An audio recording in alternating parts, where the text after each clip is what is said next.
Rekan seperjuanganku meninggalkan sebuah wasiat sebelum ia gugur.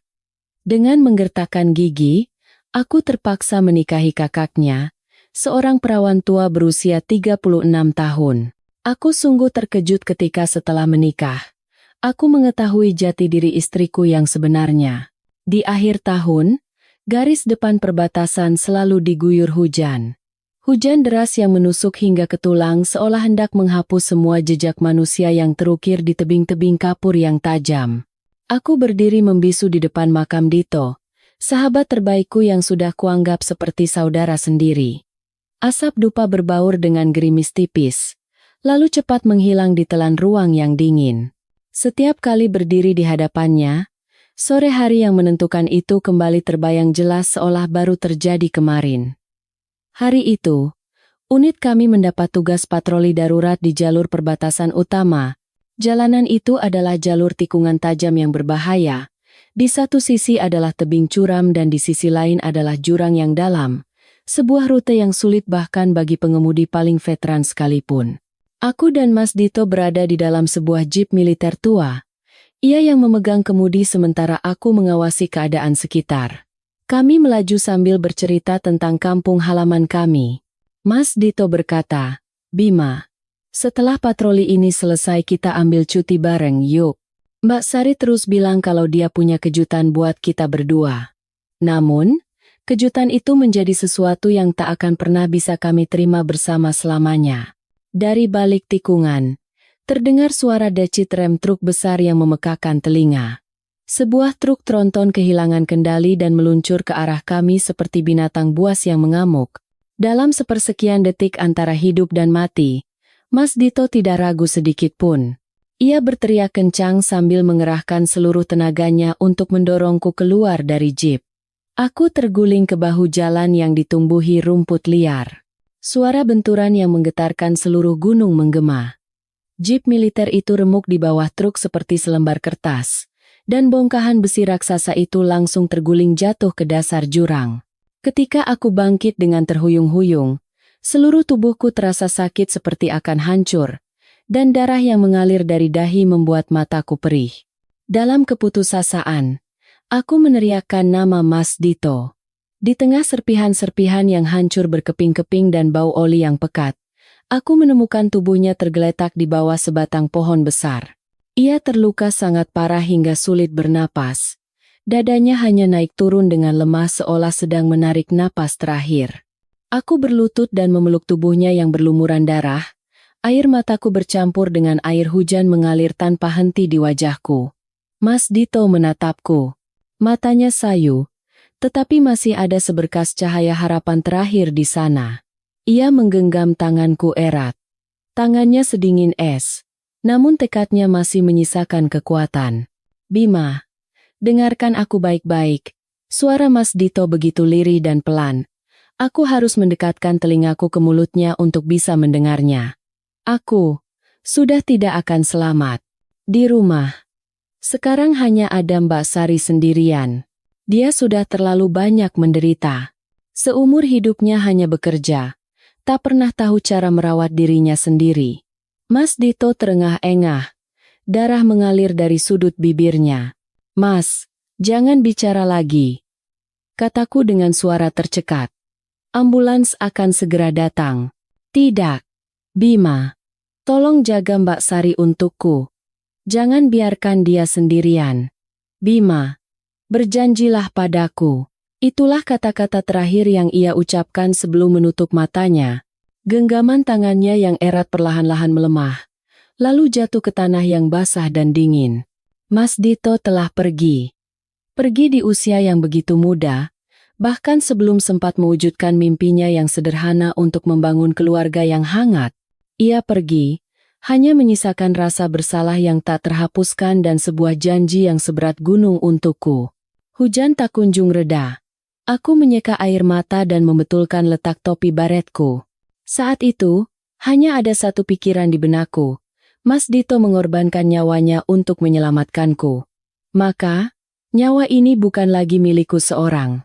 Aku berutang nyawa padanya. Utang budi yang tak akan pernah lunas meski ku bayar seumur hidupku. Dengan surat pemulangan di tangan, aku meninggalkan pos perbatasan. Di dalam ranselku hanya ada seragam militer usang dan sebuah janji yang memberatkan dada. Aku tiba di kampung halaman. Sebuah desa yang dikelilingi sawah hijau dan rumpun bambu yang bergoyang ditiup angin. Namun rasa sepi yang mencekam menyelimutiku. Bagaimana aku harus menghadapi keluarga Mas Dito? Apa yang harus kukatakan pada Mbak Sari, kakak yang begitu ia khawatirkan dan sayangi? Setiap langkah menuju rumahnya terasa seberat ribuan ton. Aku belum pernah bertemu Mbak Sari. Aku hanya mendengarnya dari cerita-cerita Mas Dito yang sesekali ia lontarkan saat kami minum kopi bersama. Dalam bayanganku, dia adalah seorang wanita yang kelelahan oleh hidup, yang melewatkan masa lajangnya karena mengorbankan segalanya demi keluarga. Tapi, siapapun dan bagaimanapun rupanya, aku harus memenuhi wasiat terakhir Mas Dito. Ini adalah kehormatan seorang prajurit dan nurani seorang manusia. Malam pertama di rumah, aku gelisah tak bisa tidur. Suara jangkrik dari bawah atap membuat kesunyian desa semakin pekat. Saat menatap langit-langit kamar, aku teringat wajah Mas Dito yang tersenyum cerah di bawah sinar matahari di perbatasan. Tolong jaga kakakku baik-baik. Kata-kata itu terus terngiang di kepalaku seperti lagu sedih. Aku tahu jalan di depanku tidak akan mudah. Bagaimana bisa aku, seorang prajurit yang hanya tahu cara memegang senapan, masuk ke dalam kehidupan seorang wanita asing? Namun, janji harus ditepati. Sekalipun harus mendaki gunung terjal dan menyeberangi sungai deras, sekalipun harus menghadapi badai yang tak terhitung jumlahnya, aku tak akan pernah mundur. Karena dari atas sana, arwah Mas Dito pasti sedang mengawasiku. 2 minggu setelah kembali, aku memutuskan untuk mengunjungi rumah keluarga Mas Dito di sebuah desa kecil di tepi sungai. Desa itu adalah tempat yang damai, dengan rumah-rumah beratap genting merah dan kebun buah yang rimbun. Saat melangkah masuk ke halaman rumah Mas Dito, telapak tanganku basah oleh keringat karena gugup. Seorang kakek kurus berambut putih sedang duduk di beranda, dengan tekun menganyam sebuah keranjang bambu. Beliau adalah ayah Mas Dito. Melihat seragam yang kukenakan, sang ayah menghentikan pekerjaannya dan menatapku lama, lalu bangkit dengan tubuh gemetar. Mungkin sosokku mengingatkannya pada putra yang telah mendahuluinya. "Kamu Bima, kan?" tanya sang ayah dengan suara serak. Dengan tercekat, aku meraih dan menggenggam tangannya yang kasar. "Benar, Pak. Saya Bima, rekan seperjuangan Mas Dito." Sang ayah tak berkata apa-apa, hanya menepuk-nepuk punggung tanganku, lalu membawaku masuk ke dalam rumah. Di dalam, seorang ibu berwajah lelah namun ramah sedang duduk di depan sebuah altar kecil. Beliau adalah ibu Mas Dito. Di atas altar, terdapat foto Mas Dito yang masih tampak baru. Senyumnya dalam foto itu terlihat begitu hangat. Aku menyalakan sebatang dupa untuknya, lalu berlutut di hadapan kedua orang tuanya. "Maafkan saya, Bapak, Ibu. Mas Dito celaka karena mencoba menyelamatkan saya." Sang ibu mengangkatku berdiri. Dengan mata yang kembali berkaca-kaca, beliau berkata, "Jangan berkata begitu, Nak. Itu adalah pilihan Dito. Kami tidak menyalahkanmu. Anak kami selalu bilang, Bima adalah orang terbaik yang pernah ia temui." Malam itu, mereka menahanku untuk makan malam bersama. Meja makan yang sederhana hanya berisi sayur asem, sambal terasi, dan ikan goreng. Tapi aku merasakan kehangatan keluarga yang sudah lama kulupakan. Setelah makan, sang ayah mengeluarkan sebuah kotak kayu tua dari dalam kamar. Ia membukanya dan mengeluarkan sepucuk surat yang sudah menguning dimakan waktu. "Ini surat terakhir yang dikirim Dito sebelum ia berangkat patroli," katanya. "Jika terjadi sesuatu, surat ini harus diserahkan langsung ke tanganmu." Dengan tangan gemetar, aku menerima surat itu. Tulisan Mas Dito tampak kuat, namun sedikit miring seolah ditulis dengan tergesa-gesa. Saat membaca baris-baris kalimat itu, jantungku terasa diremas. "Untuk ayah, ibu, dan adikku tersayang, Bima." Saat surat ini sampai di tangan Bima, Mungkin aku sudah tidak lagi bersama kalian. Aku tidak takut mati. Aku hanya takut orang-orang yang kucintai akan bersedih. Bima, aku punya satu keinginan seumur hidup yang belum terwujud, yaitu melihat Mbak Sari membangun keluarganya sendiri. Kakakku itu telah mengorbankan seluruh masa mudanya untuk keluarga. Untukku, dia bekerja keras merintis usaha di Jakarta untuk membiayai aku dan membayar obat-obatan orang tua kita. Dari luar dia terlihat kuat, tapi di dalam, dia adalah orang yang paling kesepian. Aku percaya padamu lebih dari siapapun di dunia ini, Bima. Kumohon, gantikan aku untuk menjaga dan melindunginya. Jika memungkinkan, jadilah sandaran yang kokoh untuknya. Itulah satu-satunya harapanku sebelum aku menutup mata. Surat itu diakhiri dengan sebuah noda kecil. Mungkin bekas tetesan air mata Mas Dito saat menulisnya. Aku melipat surat itu. Bobotnya terasa seberat ribuan ton. Sang ayah menatapku. Tatapan seorang ayah yang kehilangan putra membuat hatiku ikut hancur. Sari sekarang punya usaha distribusi hasil bumi di Jakarta, kata sang ayah pelan. Anak itu pintar, tapi keras kepala. Kami yang di desa ini sangat khawatir. Sudah lewat 30 tahun tapi masih sendirian begitu. Kami tahu permintaan ini terlalu berat untukmu, Nak. Kamu masih muda. Masa depanmu masih panjang. Aku menatap foto Mas Dito di atas altar, lalu menatap mata penuh harap kedua orang tuanya. Aku tahu, jika aku menolak, arwah Mas Dito tidak akan tenang, dan kedua orang tua ini akan membawa kekhawatiran mereka hingga ke liang lahat. Aku menarik napas dalam-dalam dan berkata dengan suara tegas, "Bapak, jangan khawatir. Saya sudah berjanji pada Mas Dito. Saya pasti akan menepatinya. Saya akan pergi ke Jakarta dan mencari Mbak Sari." Sang ibu menggenggam tanganku dengan gembira. "Terima kasih, Nak. Terima kasih banyak. Jika ada seseorang yang bisa mendampingi dan menjaganya, kami tidak meminta apa-apa lagi." Malam itu, aku tidak bisa tidur. Aku membaca surat Mas Dito berulang kali. Mbak Sari yang digambarkan Mas Dito adalah wanita yang hebat meski punya harga diri tinggi. Dengan kualifikasi apa aku, seorang prajurit yang baru kembali, tanpa uang dan pekerjaan tetap, bisa mendekati seorang pengusaha wanita yang sukses. Harga diriku sebagai laki-laki membuatku ragu. Tapi kemudian, aku teringat momen saat truk itu meluncur ke arah kami, dan tangan Mas Dito yang mendorongku. Tidak, aku tidak punya hak untuk menjadi pengecut. Keesokan paginya, aku berpamitan pada kedua orang tua itu dan berangkat ke Jakarta. Sang ibu membungkuskan banyak sekali makanan dari desa, dan sang ayah memberiku secari kertas berisi alamat dan nomor telepon Mbak Sari. Saat meninggalkan gerbang desa, aku merasa seperti sedang menuju medan perang baru. Perang ini tanpa letusan senjata atau dentuman meriam, tapi membutuhkan keberanian dan kesabaran yang lebih besar daripada tahun-tahun yang kuhabiskan di perbatasan. Bus membawaku menuju ibu kota, Jakarta. Sambil memandang pemandangan yang menjauh di luar jendela, aku berjanji dalam hati, "Mas Dito, tenanglah di sana. Aku akan pergi menepati janjiku sekarang. Apapun yang terjadi, aku tak akan membiarkan Mbak Sari menderita sendirian." Saat itu, sebuah rencana samar mulai terbentuk di kepalaku. Aku tidak akan terburu-buru atau memaksa. Aku akan memulainya dengan hati yang paling tulus, seperti cara kami para prajurit memperlakukan satu sama lain.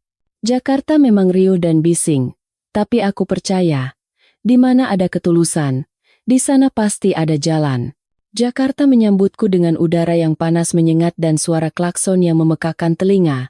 Berdiri di tengah persimpangan jalan, di antara lalu lalang orang yang tak henti-hentinya, aku merasa menjadi satu-satunya orang asing.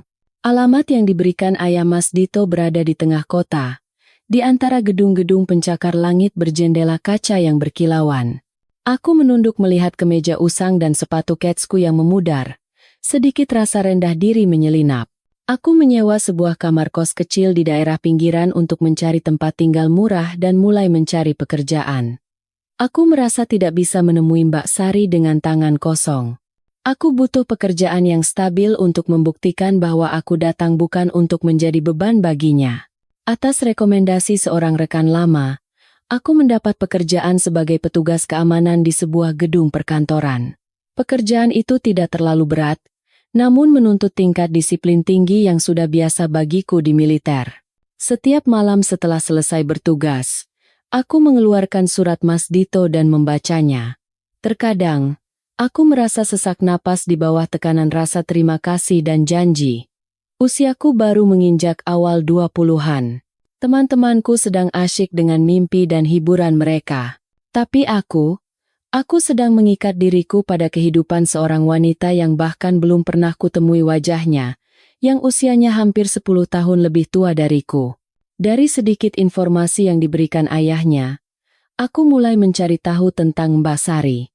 Dia adalah direktur sebuah perusahaan yang berspesialisasi dalam ekspor-impor hasil bumi. Dalam pekerjaan, dia terkenal tegas dan dingin, tetapi kehidupan pribadinya sangat tertutup. Artikel-artikel tentangnya kebanyakan memuji keberanian seorang wanita yang membangun bisnis dari nol, tetapi tidak ada yang pernah menyebutkan siapa yang ada di sisinya. "Apa yang sedang kau lakukan, Bima?" tanyaku pada bayanganku di cermin. "Apa kau akan menikahinya hanya untuk membayar utang budimu pada Mas Dito? Apakah itu adil baginya? Dan bagi dirimu sendiri?" Pertanyaan-pertanyaan itu menghantuiku setiap malam. Tetapi setiap kali, wajah berlinang air mata ibu Mas Dito dan pengorbanan kakaknya kembali terbayang. Cinta mungkin adalah sebuah kemewahan bagiku saat ini. Yang mendorongku sekarang adalah tanggung jawab. Jika aku tidak bisa mencintainya, aku akan melindunginya seperti saudara, seperti pengawal, batinku. Itu juga salah satu cara untuk membayar utang.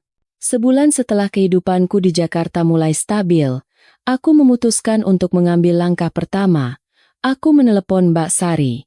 Jantungku berdebar kencang saat mendengar nada sambung yang panjang. "Halo, dengan siapa?" Sebuah suara wanita yang tegas namun terdengar dingin menyapa dari seberang. "Selamat sore, saya Bima, rekan Mas Dito." Aku berusaha sekuat tenaga untuk tetap tenang. Hening sejenak di seberang telepon. Aku bisa mendengar helaan napasnya yang ringan. "Oh, Mas Bima. Saya sudah dengar dari Bapak dan Ibu. Anda ada di mana?" "Saya di Jakarta. Saya ingin menyerahkan beberapa barang peninggalan Mas Dito." "Baiklah. Besok sore jam 4, kita bertemu di kafe kopi kenangan di Menteng." "Bisa?" "Bisa, Mbak. Saya akan datang tepat waktu." Setelah menutup telepon, aku menghela napas lega, tetapi rasa cemas justru semakin menjadi. Suaranya sama sekali tidak seperti wanita parubaya galak yang kubayangkan. Suara itu memiliki wibawa dan jarak tertentu. Sore itu, aku meminjam setelan jas teman sekamarku dan merapikan rambut di depan cermin. Aku ingin tampil serapi mungkin di hadapan Mbak Sari. Bukan untuk memberikan kesan baik, melainkan untuk menunjukkan rasa hormatku pada keluarga Mas Dito. Aku duduk di kafe yang tenang dan berkelas, dengan aroma kopi yang lembut memenuhi ruangan. Tepat pukul 4. Seorang wanita masuk. Ia mengenakan setelan blazer berwarna krem yang elegan. Rambut hitam panjangnya diikat rapi ke belakang, memperlihatkan wajah yang tegas dengan mata yang cerdas namun menyiratkan kesedihan yang dalam. Ia menyapu pandangannya ke seluruh ruangan, lalu berjalan lurus ke meja tempatku duduk. Aku sontak berdiri dan memberi salam dengan canggung. "Mbak Sari Ratih ya?" Ia tersenyum tipis. Tapi senyum itu tidak sampai ke matanya. "Selamat sore, Mas Bima. Silakan duduk." Saat duduk berhadapan dengan Mbak Sari, barulah aku menyadari jurang di antara kami. Ia memancarkan aura orang sukses. Sementara aku, sekeras apapun berusaha, tidak bisa menyembunyikan kekakuan seorang prajurit dari desa. Mbak Sari menatapku lama, seolah sedang mencoba membaca isi hati orang di hadapannya. "Anda lebih muda dari yang saya bayangkan." Ia membuka percakapan, suaranya sedikit lebih lembut. "Dito sering sekali bercerita tentang Anda. Terima kasih sudah mencoba menyelamatkannya." Aku mengeluarkan surat Mas Dito dan meletakkannya di atas meja. Ini adalah pesan terakhir dari Mas Dito untuk Mbak. Dan ini juga alasan saya datang ke sini hari ini. Mbak Sari menerima surat itu. Tangannya sedikit gemetar. Aku melihat sudut matanya memerah saat membaca tulisan adiknya. Tetapi ia berusaha keras menahan air mata. Ia menarik napas dalam-dalam, melipat surat itu, lalu menatapku lurus. Saya tahu apa yang diinginkan orang tua saya dan Dito. Tapi, Mas Bima, pernikahan bukanlah barang yang bisa ditukar dengan rasa terima kasih. Anda masih muda. Anda tidak perlu merusak masa depan Anda hanya karena janji pada orang yang sudah tiada. Kata-katanya membuatku terdiam. Dia melihat segalanya dengan jelas. Kejujuran Mbak Sari membuatku kagum sekaligus bingung. Namun, pada saat itulah, keteguhan seorang prajurit dalam diriku bangkit. Mbak Sari, saya datang ke sini bukan untuk mengemis pernikahan. Saya datang untuk menepati janji saya untuk melindungi Mbak. Diterima atau tidak, saya akan tetap melakukannya. Pandangan kami bertemu. Di dalam ruangan kafe yang sunyi, terjadi pertarungan batin tanpa suara. Aku tahu, ini barulah permulaan. Pertemuan di kafe itu berakhir dalam suasana yang cukup berat. Mbak Sari meninggalkan selembar kartu nama. Hubungi saya jika butuh pekerjaan yang lebih baik. Soal masalah itu, biarlah waktu yang menjawab, katanya sebelum pergi. Aku berjalan menyusuri jalanan tua di Jakarta. Pikiranku dipenuhi berbagai macam hal. Mbak Sari adalah orang yang sama sekali berbeda dari yang kubayangkan. Dia bukan tipe orang yang butuh perlindungan dalam artian tradisional. Dia punya uang, punya kuasa, dan punya harga diri sendiri. Namun, seperti yang ditulis Mas Dito dalam suratnya, di balik penampilan yang tangguh itu, ada kesepian yang mendalam yang terpancar jelas dari matanya. Selama beberapa hari, aku tidak menghubungi Mbak Sari.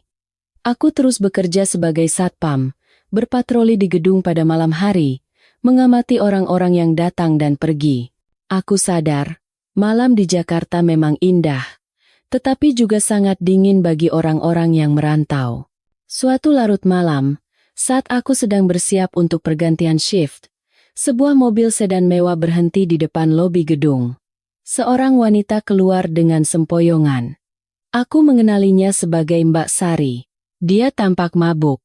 Saat ia hampir jatuh, aku bergegas menghampiri dan menopangnya. Mbak Sari, kenapa bisa begini? Mbak Sari menatapku. Matanya sayu karena pengaruh alkohol. Ia tersenyum getir. Oh, Mas Bima, prajurit kita. Kenapa ada di sini? Mengawasiku, ya? Saya bekerja di sini. Mari saya antar masuk. Aku memapahnya masuk ke lobi gedung. Bau alkohol yang menyengat darinya membuatku merasa tidak enak. Bagaimana bisa orang sepertinya sampai seperti ini? Begitu duduk di kursi, Mbak Sari tiba-tiba menutupi wajahnya dan mulai terisak. Suara tangisnya yang memilukan di tengah malam yang sunyi membuat hatiku ikut sakit. Orang tua terus menekan. Dito meninggalkanku. Perusahaan sebentar lagi mungkin akan jatuh ke tangan orang lain. Aku lelah sekali, Mas Bima. Sungguh sangat lelah. Aku hanya berdiri diam, membiarkannya bersandar di bahuku tanpa berkata apa-apa. Saat ini, dia bukanlah seorang pengusaha wanita yang tajam, melainkan hanya seorang wanita terluka yang butuh tempat untuk bersandar. Aku bisa merasakan beban yang ia pikul, memimpin perusahaan sendirian, melawan intrik dunia bisnis, dan menanggung duka kehilangan keluarga tercinta. Keesokan paginya, Mbak Sari yang sudah sadar menatapku dengan canggung. Kami sedang duduk di sebuah warung makan kecil di pinggir jalan. Soal semalam, maaf ya, katanya dengan suara yang masih serak. Jarang sekali saya kehilangan kendali seperti itu. Tidak apa-apa Mbak. Setiap orang pasti pernah merasa lemah. Aku menatap Mbak Sari dan memutuskan untuk menyampaikan apa yang sudah kupikirkan matang-matang. Mbak Sari, jika masalah keluarga membuat Mbak terlalu tertekan, saya punya satu usulan. Bagaimana kalau kita mencoba sebuah ujian? Mbak Sari mengerutkan keningnya. Ujian apa? Kita menikah. tapi hanya di atas kertas. Untuk menenangkan hati orang tua di desa, dan agar Mas Dito bisa beristirahat dengan tenang. Dalam kenyataannya, kita saling menghormati kehidupan pribadi masing-masing. Saya akan pindah dan tinggal di rumah Mbak, bukan sebagai suami, tapi sebagai pengawal, asisten rumah tangga, atau apapun nama yang Mbak inginkan. Nanti, saat Mbak menemukan orang yang benar-benar Mbak cintai, kita bisa bercerai diam-diam. Mbak Sari terdiam cukup lama. Ia menatapku tajam, seolah mencari kebohongan sekecil apapun di mataku. Tapi aku hanya balas menatapnya dengan tatapan paling tulus dari seorang prajurit. Apa Anda sadar dengan apa yang Anda usulkan? Tanyanya balik. Anda mau mengorbankan masa muda Anda untuk wanita yang lebih tua seperti saya. Apa Anda tidak akan merasa dirugikan? Aku tersenyum ringan, sebuah senyum lega. Nyawa saya ini sudah pernah hampir melayang di perbatasan, Mbak. Bagi saya, yang penting adalah hidup dengan berarti. Membuat Mbak dan keluarga Mas Dito bahagia. Itulah arti hidup saya sekarang. Mbak Sari menghela napas. Helaan napas yang seolah melepaskan beban ribuan ton. Baiklah, Mas Bima. Jika itu sudah keputusan Anda, saya setuju. Tapi berjanji, jika suatu saat nanti Anda menyesal, Anda harus langsung bilang pada saya. Saya berjanji. Kami berjabat tangan. Bukan jabat tangan sepasang kekasih, melainkan jabat tangan dua sekutu yang akan terjun ke dalam sebuah perang baru bersama. Aku tahu jalan di depan akan terjal, tapi setidaknya, aku sudah mulai menepati janjiku pada Mas Dito. Keputusan kami terjadi begitu cepat. Bahkan aku sendiri terkejut. Mbak Sari adalah orang yang tegas, dan ia langsung menyusun sebuah perjanjian tidak resmi yang berisi semua ketentuan. Pertama, pernikahan ini didasarkan pada kemauan sukarela untuk menenangkan kedua orang tua. Kedua, harta masing-masing dikelola sendiri dan tidak akan ada sengketa di kemudian hari. Ketiga, dalam kehidupan sehari-hari, di depan keluarga dan teman, kami harus berakting sebagai pasangan bahagia, tetapi saat berdua, kami adalah teman sekamar. Terakhir, aku akan pindah ke apartemennya untuk menjalankan tugas menjaga dan melindunginya. Membaca perjanjian itu terasa dingin seperti kontrak bisnis, tapi aku menandatanganinya tanpa ragu. Bagiku, tulisan-tulisan itu tidak lebih penting dari janjiku pada Mas Dito. Hari saat aku pindahan ke rumah Mbak Sari, gerimis turun. Apartemennya berada di sebuah kompleks mewah. Interiornya megah tapi terasa dingin. Kurang sentuhan kehangatan manusia. Mbak Sari memberiku sebuah kamar kecil di seberang kamarnya. Anggap saja seperti rumah sendiri, kata Mbak Sari sambil menyerahkan kunci. Saya biasanya pulang larut, jadi tidak perlu menunggu. Kehidupan baruku dimulai. Pagi hari, aku tetap menjaga kebiasaan militerku. Bangun jam 5. Setelah jogging di sekitar kompleks, aku kembali untuk membersihkan rumah dan menyiram tanaman di balkon Mbak Sari yang layu karena kurang terawat. Aku juga belajar beberapa masakan sederhana. Mbak Sari punya kebiasaan melewatkan sarapan dan hanya minum kopi hitam, sebuah kebiasaan yang sangat tidak sehat. Suatu pagi, aku menyiapkan semangkuk bubur ayam hangat dan segelas jus jeruk di atas meja makan. Ketika Mbak Sari keluar dari kamar, ia tertegun sejenak melihat sarapan itu. Ini semua sarapan dulu sebelum berangkat kerja. Minum kopi dengan perut kosong itu tidak baik. Mbak Sari menatapku, lalu menatap mangkuk bubur itu. Ada kilasan rasa haru di matanya, tapi cepat menghilang. Ia duduk dan makan dalam diam. Sudah lama sekali rasanya tidak sarapan di rumah. Mulai sekarang, saya yang akan siapkan. Lagi pula saya tidak ada kerjaan di pagi hari. Kami mulai mengobrol singkat saat makan. Aku menceritakan kenangan di perbatasan dan tentang Mas Dito, adiknya yang sangat ia sayangi. Terkadang Mbak Sari tersenyum, terkadang ia tenggelam dalam pikirannya. Aku sadar, di balik topeng pengusaha wanita, ia sebenarnya memiliki jiwa yang sangat rapuh dan mendambakan kebersamaan. Namun, tekanan terbesar adalah saat menghadapi orang tua kami. Kami memutuskan untuk pulang ke desa untuk membicarakan rencana pernikahan. Mendengar kabar itu, orang tua Mas Dito tak bisa menyembunyikan kebahagiaan mereka. Sang ibu memegang tanganku sambil menangis, mengatakan bahwa Dito di alam sana pasti ikut tersenyum. Orang tuaku juga tidak menentang. Mereka sedikit khawatir tentang perbedaan usia dan latar belakang, tapi melihat tekadku yang kuat dan mengetahui bahwa Mbak Sari adalah orang baik, mereka mengangguk setuju. Bima, kita sudah dewasa sejak pulang dari tugas. Mbak Sari juga pintar sekali. Kalian saling menjaga. Kami sudah tidak berharap apa-apa lagi, kata ayahku saat pertemuan keluarga. Pernikahan ditetapkan bulan depan. Bagi kami, ini adalah sebuah sandiwara. Tetapi bagi orang tua kami, ini adalah kebahagiaan terbesar dalam hidup mereka. Melihat Mbak Sari mengobrol akrab dengan ibuku, perasaan aneh muncul di hatiku. Bisakah kami memainkan sandiwara ini seumur hidup? Atau suatu saat nanti, perasaan sungguhan akan menyelinap masuk ke dalam kontrak dingin ini? Malam sebelum pernikahan, aku duduk sendirian di halaman rumah Mas Dito. Angin dari sungai terasa sejuk. Sambil memandang langit malam yang penuh bintang, aku berbisik pada Mas Dito. Mas, kau lihat? Aku melakukan apa yang kau inginkan. Mbak Sari tidak akan kesepian lagi. Tapi, Mas Dito, aku tidak tahu apakah aku bisa berjalan di jalan ini sampai akhir. Keesokan paginya, aku mengenakan seragam upacara lengkap dengan lencana, siap menyambut pengantin wanita. Bagiku, ini bukan sekadar pernikahan, melainkan sebuah upacara serah terima tanggung jawab yang sakral.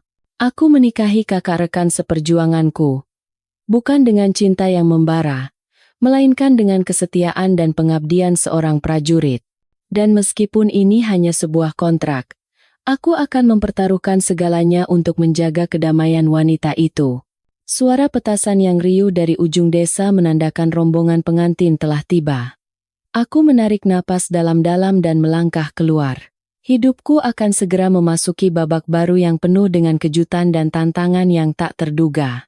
Desa di akhir tahun itu tampak lebih meriah dari biasanya, seolah mengenakan pakaian baru yang cerah. Dari pengeras suara di balai desa, terdengar lagu-lagu dangdut, dan di mana-mana orang saling memanggil untuk pergi ke pasar malam. Namun, tempat yang paling ramai mungkin adalah lingkungan kecil di sekitar rumah Mas Dito, yang sedang mempersiapkan pernikahan putri mereka yang telah lama melajang. Aku merapikan keras seragam upacaraku di depan cermin. Lencana-lencana di dada kiriku mengingatkanku pada masa-masa sulit dan rekan-rekan yang tertidur selamanya di perbatasan. Hari ini adalah titik balik terbesar dalam hidupku. Sebuah titik balik yang dimulai dengan dua kata, utang budi. Pernikahan di desa berlangsung sederhana namun penuh kehangatan. Pelaminan dibuat dari tiang bambu yang ditutupi terpal biru, dihiasi dengan janur kuning yang dianyam rumit. Seluruh warga desa berkumpul untuk berbagi kebahagiaan. Mereka memberi selamat kepada orang tua Mas Dito yang akhirnya mendapatkan menantu, dan mereka semakin senang karena menantunya adalah seorang prajurit yang tampak lugu dan dapat diandalkan. Mbak Sari muncul dengan mengenakan kebaya merah. Wajahnya yang anggun terlihat di bawah sanggulnya. Meskipun usianya sudah pertengahan 30-an, kecantikannya yang matang dan berkelas mengundang decak kagum banyak orang. Melihatnya, aku merasakan jantungku berdetak lebih cepat sesaat. Bukan debaran cinta antara pria dan wanita, melainkan rasa haru di hadapan keindahan yang memikul begitu banyak cerita. Mas Bima, tidak apa-apa, bisik Mbak Sari. Cukup pelan agar hanya kami berdua yang mendengar. Tidak apa-apa, Mbak. Mbak cantik sekali hari ini, jawabku, berusaha bersikap biasa. Prosesi akad nikah berlangsung hikmat. Saat kami berdiri di depan altar tempat foto Mas Dito diletakkan, aku dan Mbak Sari sama-sama terdiam. Asap dupa mengepul. Mata Mas Dito di dalam foto seolah tersenyum memberkati kami. Aku berdoa dalam hati. Mas Dito, saksikanlah. Mulai hari ini, aku akan menggantikanmu menjaga Mbak Sari.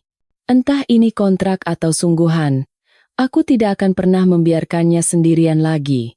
Resepsi dimulai dengan hidangan khas desa yang penuh kehangatan ayam bakar, gulai kambing, rendang dan tuak yang keras.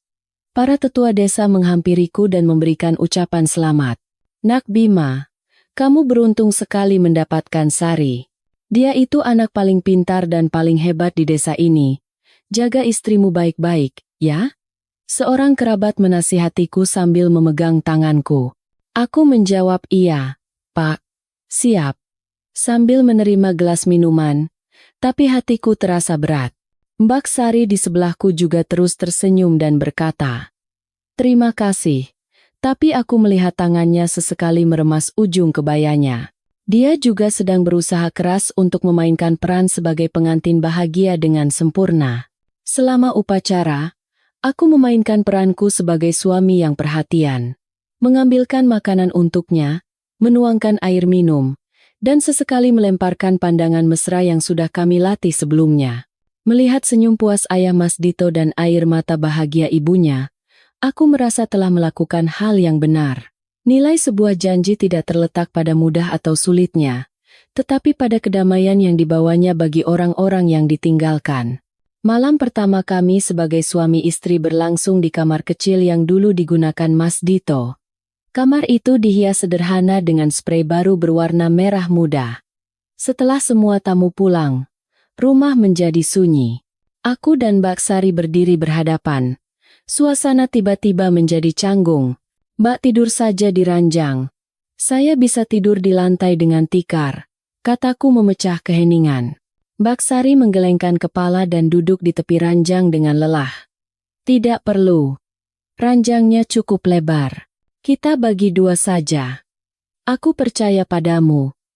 Prajurit sepertimu tidak akan mengingkari janji. Aku mengangguk pelan dan meletakkan guling di tengah sebagai batas. Malam itu, suara serangga dari kebun di luar terdengar sangat jelas. Aku berbaring menghadap jendela, memandangi cahaya bulan yang menembus sela-sela daun. Di seberang batas, terdengar napas teratur Mbak Sari. Apakah dia sudah tidur? Atau dia juga gelisah sepertiku? Pernikahan desa ini akan menjadi kenangan terindah sekaligus paling menyakitkan dalam hidupku. Indah karena penuh dengan kehangatan persaudaraan, dan menyakitkan karena dibangun di atas kebohongan yang baik. Aku tahu, mulai besok saat kami kembali ke kota, kenyataan tentang masalah hidup dan konflik pribadi akan mulai menguji kami. Tapi setidaknya malam ini, di rumah kecil ini, aroma dupa untuk Mas Dito masih tercium samar, mengingatkanku pada sebuah misi yang lebih mulia daripada kebahagiaan pribadi. Setelah pernikahan, kami langsung kembali ke Jakarta untuk mengurus pekerjaan akhir tahun. Apartemennya kini secara resmi menyambut anggota baru.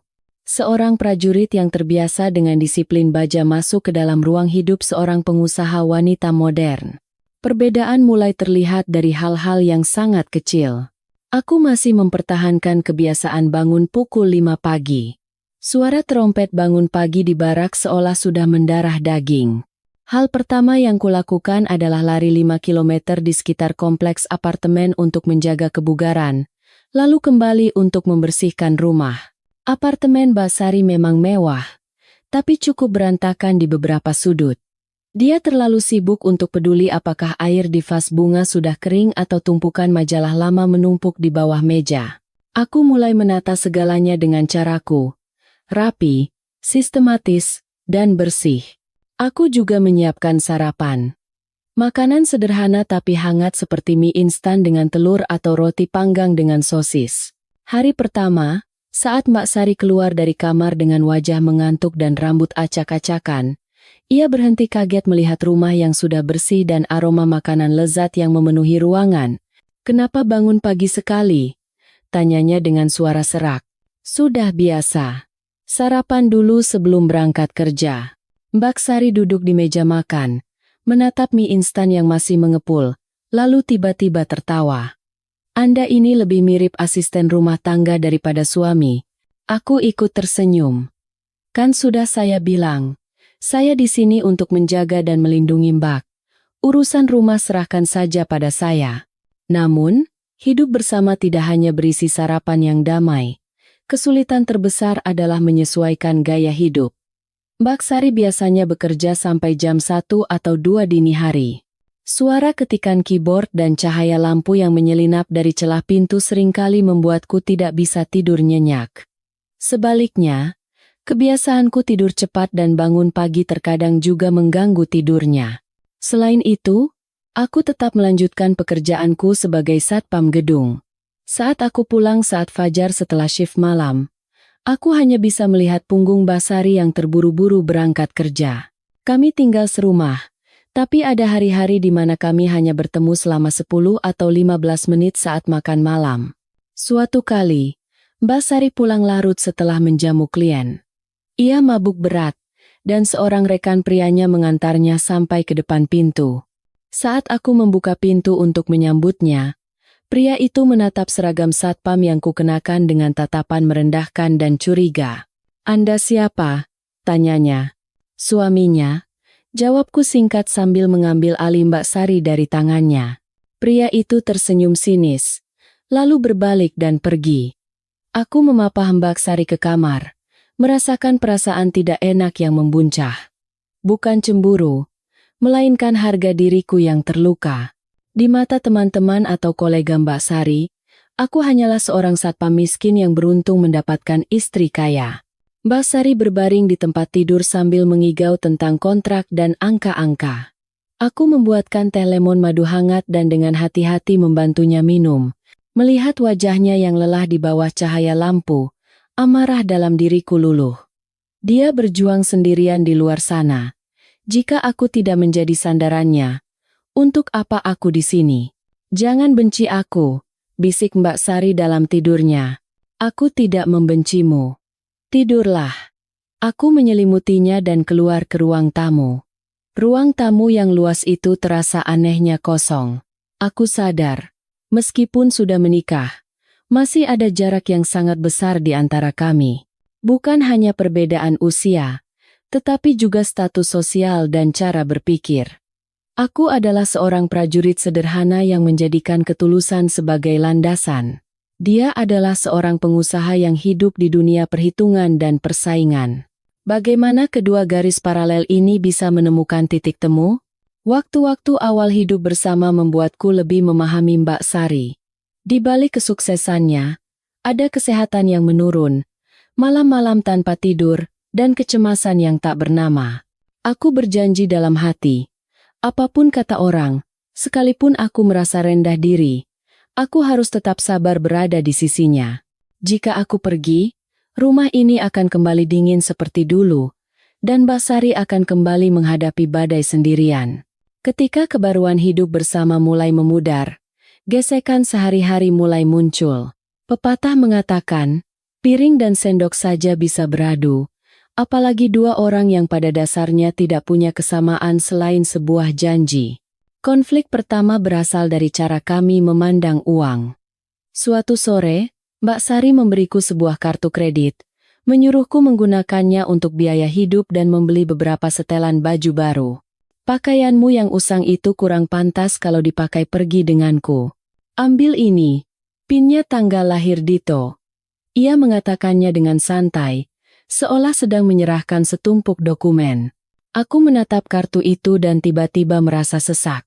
Harga diriku sebagai seorang pria dan seorang prajurit tidak mengizinkanku menerima uangnya begitu saja. "Terima kasih Mbak. Tapi saya punya gaji dari pekerjaan saya. Biaya hidup akan saya tanggung separuh. Pakaian saya yang sekarang sudah cukup." Aku mendorong kartu itu kembali ke arahnya. Mbak Sari mengerutkan kening, tampak sedikit kesal. "Mas Bima, jangan keras kepala begitu. Gaji satpam memangnya berapa? Kita ini sekarang suami istri. Meskipun kontrak, tolong jangan membuat saya malu di depan klien. Masa Anda mau bertemu klien dengan saya memakai pakaian seperti ini? Saya pergi sebagai pengawal Mbak, bukan sebagai perhiasan untuk Mbak pamerkan." Suaraku sedikit meninggi. Mbak Sari menatapku lama, lalu berbalik masuk ke kamar dan membanting pintu. Itulah hari pertama kami bertengkar. Sepanjang malam, rumah diselimuti keheningan yang menakutkan. Duduk di ruang tamu, aku merasa bersalah karena telah berbicara terlalu keras. Namun, harga diriku sebagai laki-laki belum mengizinkanku untuk meminta maaf lebih dulu. Berikutnya adalah masalah selera. Aku suka mendengarkan lagu-lagu Mars yang gagah atau lagu perjuangan. Mbak Sari menikmati musik instrumental tanpa lirik atau balada yang melankolis. Suatu kali, saat aku sedang mendengarkan radio, dia keluar dan mengerutkan kening. Bisa kecilkan suaranya? Saya sedang harus konsentrasi menyusun kontrak. Musik yang kamu dengar terlalu berisik. Aku mematikan radio dalam diam. Rasanya seperti menjadi tamu tak diundang yang mengganggu ruang pribadinya. Aku sadar bahwa aku tidak termasuk dalam dunianya. Di sini, segalanya harus berkelas, lembut, dan mewah. Sedangkan aku kasar seperti kerikil di pinggir jalan. Konflik memuncak ketika Mbak Sari memutuskan untuk mengadakan syukuran kecil, mengundang beberapa teman dekat dan rekan bisnisnya. Dia berpesan agar aku bersiap-siap, dan terutama, jangan pernah mengenakan seragam satpam. Malam itu, di pesta, aku mengenakan setelan jas yang diam-diam ia belikan. Pakaian mahal itu membuatku merasa tidak nyaman dan kaku.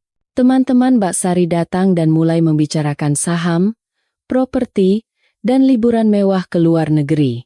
Aku hanya bisa tersenyum canggung sambil menyajikan minuman. Mas Bima kerja di mana? Seorang wanita berhias berlian bertanya padaku.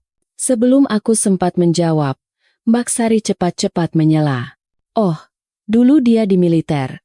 Sekarang membantu mengelola beberapa urusan di perusahaan saya. Aku menatap Mbak Sari. Aku bisa melihat dengan jelas rasa canggung di matanya. Dia berbohong untuk menjaga citraku atau lebih tepatnya, citranya sendiri. Rasa sedih yang getir menyelinap di hatiku. Apakah pekerjaanku sebagai satpam begitu memalukan? Setelah semua tamu pulang, aku melepaskan dasiku dan melemparkannya ke sofa.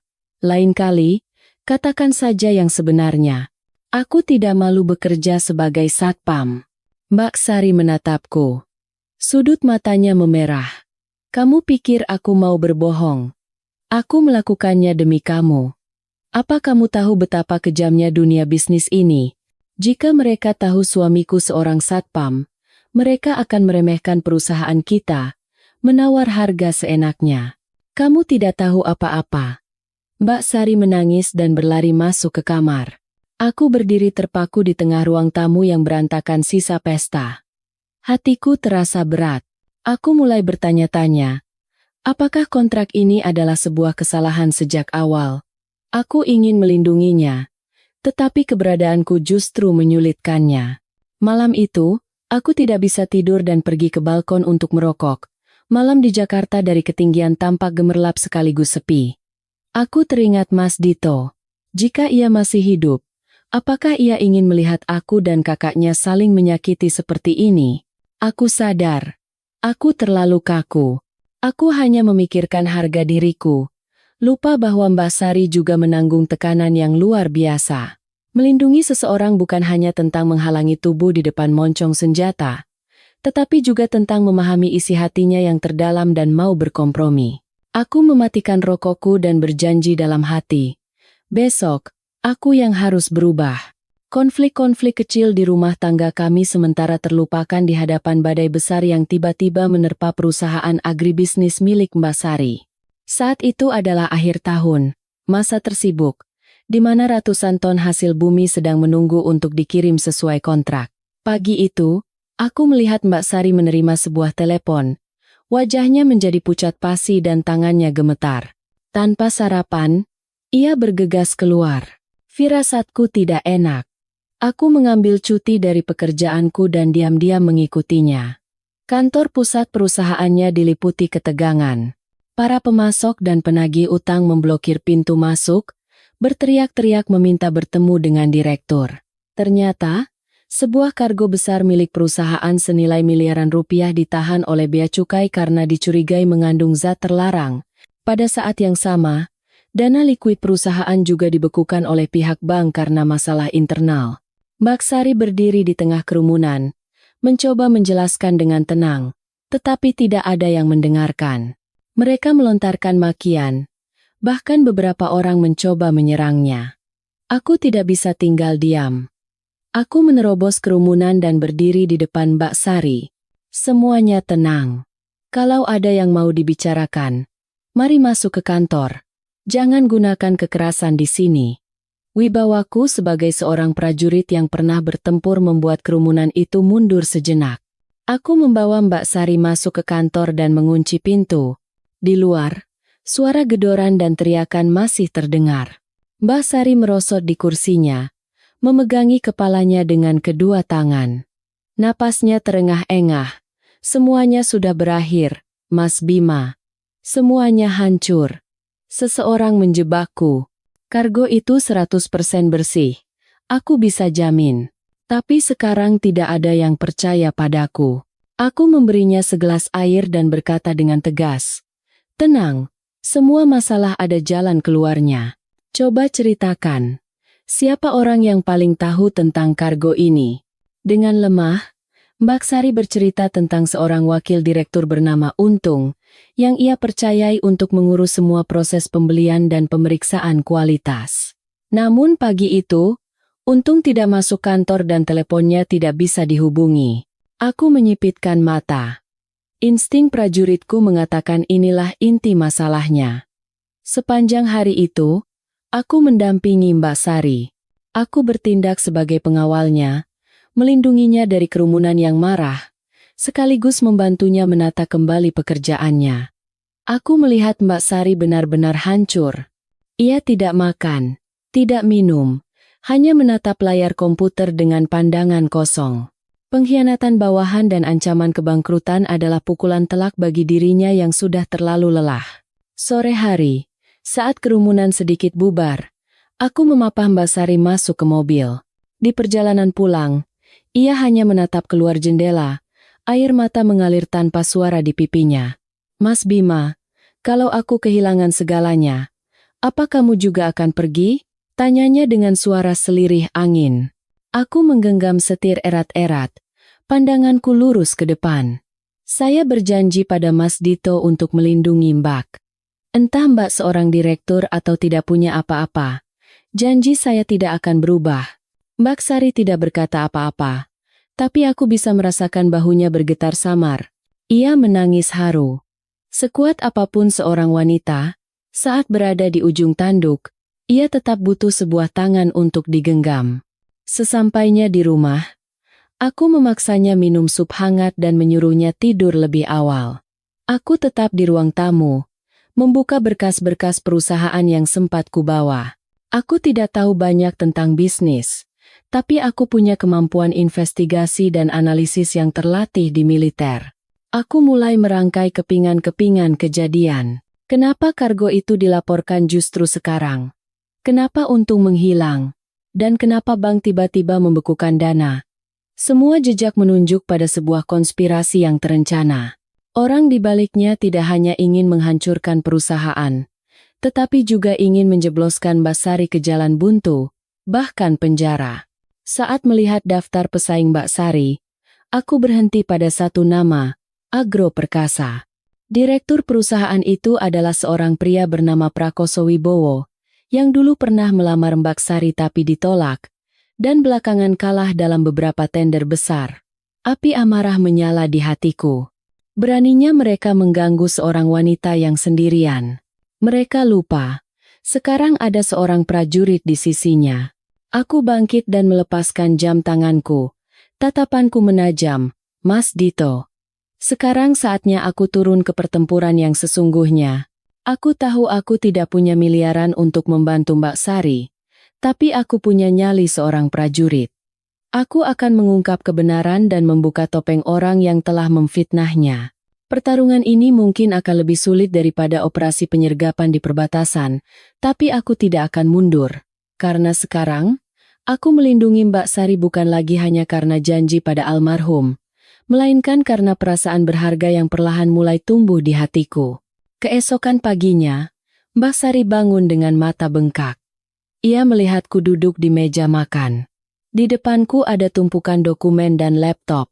Aku begadang semalaman mempelajari struktur operasional perusahaannya dan mencari informasi tentang si Untung. Belum tidur? Tanya Mbak Sari dengan suara serak. Sudah biasa kurang tidur. Sini. Sarapan dulu. Ada yang mau saya bicarakan. Mbak Sari duduk dengan wajah yang masih muram. Aku mendorong selembar kertas ke arahnya. Ini ringkasan kecurigaan saya, Mbak. Ini bukan sekadar musibah. Seseorang merencanakan semuanya. Si untung itu pasti disuap. Dan dalangnya kemungkinan besar adalah Prakoso dari Agro Perkasa. Mbak Sari melihat kertas itu, lalu menatapku. Matanya penuh keterkejutan. Bagaimana? Bagaimana Anda bisa tahu semua ini? Saya pernah di unit pengintai, Mbak. Mengumpulkan informasi dan menganalisis adalah keahlian saya. Dengar, sekarang Mbak tidak boleh runtuh. Kalau Mbak jatuh, perusahaan benar-benar akan hancur. Pergilah ke kantor. Tunjukkan sikap setenang mungkin. Investigasi di luar biar saya yang urus. Mbak Sari menatapku. Untuk pertama kalinya, aku melihat kepercayaan mutlak di matanya. Ia mengangguk. Baik, tapi apa yang akan Anda lakukan? Bagaimana Anda bisa menghadapi mereka sendirian? Saya tidak sendiri. Saya punya rekan-rekan lama. Kita akan temukan si untung itu sebelum dia kabur lebih jauh. Mulai hari itu, aku memulai perjalananku sendiri. Aku menghubungi seorang teman lama di kepolisian dan beberapa rekan purnawirawan yang bekerja sebagai detektif swasta. Kami menyebar ke semua jalur keluar kota, bandara, dan stasiun kereta. Berdasarkan pengalaman, aku menduga untung tidak akan berani naik pesawat karena takut identitasnya terungkap. Ia pasti akan memilih jalur darat atau bersembunyi di suatu tempat di pinggiran kota. Sementara itu, di perusahaan, Mbak Sari kembali menemukan kekuatannya. Ia mengumpulkan seluruh karyawan, mengadakan rapat darurat, dan menyatakan akan bertanggung jawab penuh serta menyelesaikan semua utang secepatnya. Ketegasannya menenangkan hati banyak karyawan yang mulai goyah. Setiap malam saat aku pulang, aku menemukan Mbak Sari menungguku dengan makan malam hangat. Ia tidak lagi bertanya tentang angka atau kontrak, melainkan, capek. Ya? Ada yang luka. Perhatian itu menghangatkan hatiku. Suatu malam, saat kami duduk bersama di ruang tamu, Mbak Sari tiba-tiba menyandarkan kepalanya di bahuku. Mas Bima, kalau tidak ada kamu, mungkin aku sudah hancur beberapa hari yang lalu. Terima kasih sudah menjadi sandaranku di masa sulit ini. Aku merangkul bahunya dengan lembut, merasakan kehangatan dan getaran halus tubuh wanita ini. Sudah jadi tanggung jawab saya. Jangan khawatir. Keadilan ada di pihak kita. Namun, situasi lebih rumit dari yang kubayangkan. Dalang di balik semua ini tidak hanya menggunakan cara licik, tetapi juga preman untuk mengintimidasi. Suatu malam, saat aku sedang mengumpulkan informasi tentang tempat persembunyian untung, aku dikepung oleh sekelompok pemuda bertato yang membawa senjata tajam di sebuah gang sepi. Hei, bilang sama istrimu, suruh dia tanda tangan surat penyerahan perusahaan baik-baik. Kalau tidak, jangan salahkan kami. Geram pria yang sepertinya adalah pemimpin mereka. Aku menatap mereka dan tersenyum dingin. Dibandingkan dengan para penjahat lintas batas yang pernah kuhadapi, mereka ini bukan apa-apa. Sampaikan pada bos kalian. Kalau mau sesuatu, datang dengan cara jantan. Cara pengecut seperti ini tidak akan berhasil. Aku tidak takut. Perkelahian itu berakhir cepat dengan teknik bela diri yang tajam. Dalam waktu kurang dari 3 menit, kelima orang itu sudah kulumpuhkan. Aku tidak membunuh mereka, hanya membuat mereka tidak bisa bangun lagi. Aku mengambil ponsel si pemimpin dan memeriksa riwayat panggilan terakhirnya. Seperti yang kuduga, itu adalah nomor orang dari Agro Perkasa. Aku pulang dengan beberapa luka lecet di wajah. Begitu melihatku, Mbak Sari menjerit dan segera mengambil kotak P3K untuk mengobati lukaku. Habis melakukan apa sampai begini? Kan sudah saya bilang jangan nekat. Ia menangis sambil mengobatiku.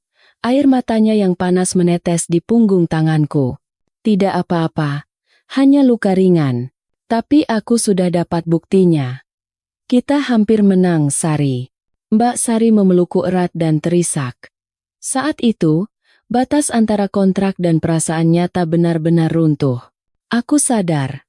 Aku melindunginya bukan lagi karena janji pada Mas Dito, tetapi karena hatiku benar-benar telah terpikat oleh wanita yang kuat namun penuh luka ini.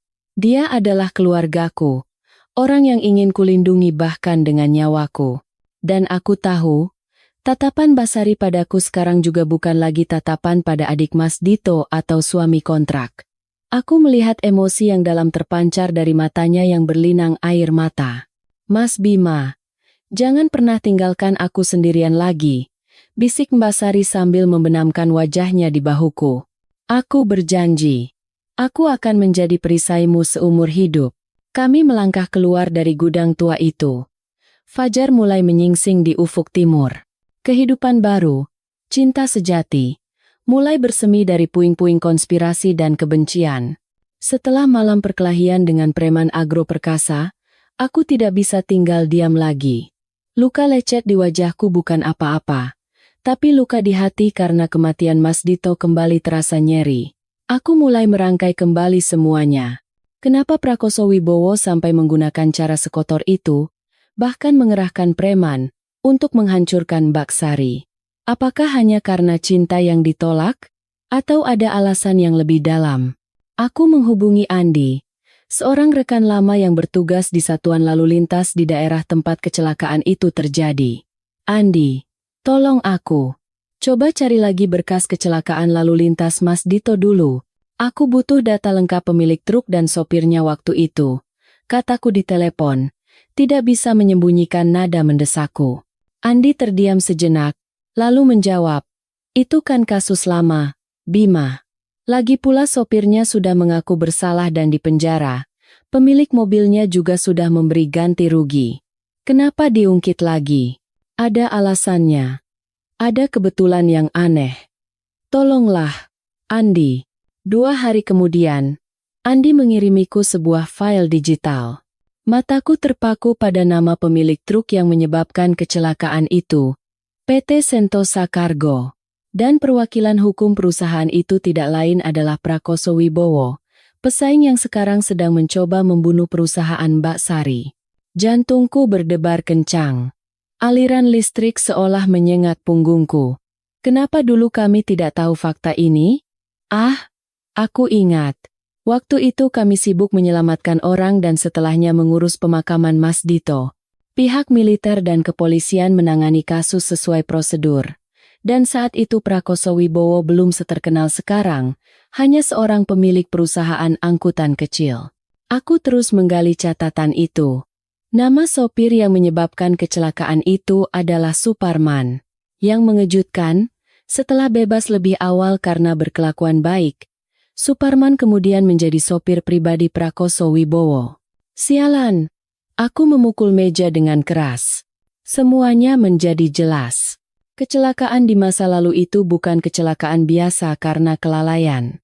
Itu sangat mungkin adalah percobaan pembunuhan, atau setidaknya, sebuah kelalaian yang disengaja.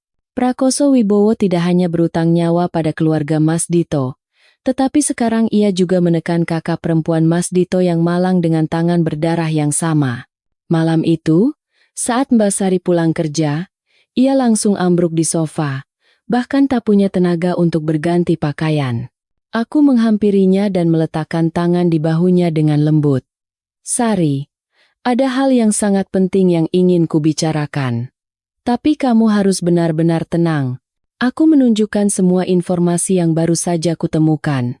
Melihat nama adiknya dan Prakoso Wibowo terhubung dalam satu kecelakaan, Mbak Sari membeku. Matanya membelalak, napasnya menjadi cepat. Tangannya yang memegang kertas itu bergetar hebat. Lalu tiba-tiba ia melemparkan berkas itu ke lantai dan menangis sejadi-jadinya. Prakoso, jadi dia yang membunuh adikku. Dan sekarang dia mau membunuhku juga? Kenapa Tuhan tidak adil begini? Mas Bima? Aku menarik Mbak Sari ke dalam pelukanku, membiarkannya menumpahkan semua kepedihannya di dadaku. Rasa sakitnya adalah rasa sakitku juga. Ternyata musuh selama ini berada tepat di depan mata. bersikap munafik, bahkan pernah melamarnya. Dengarkan aku, Sari. Kita akan membuatnya membayar semua ini. Bukan hanya soal bisnis, tapi juga kejahatannya pada Mas Dito. Kita tidak akan membiarkannya bebas berkeliaran 1 menit pun lagi. Mbak Sari menatapku. Matanya merah, tetapi ada sorot ketegasan di sana. Apa rencanamu? Dia punya banyak uang dan koneksi. Dia punya uang, tapi kita punya kebenaran dan keadilan. Lagi pula, ada satu hal yang dia lupakan.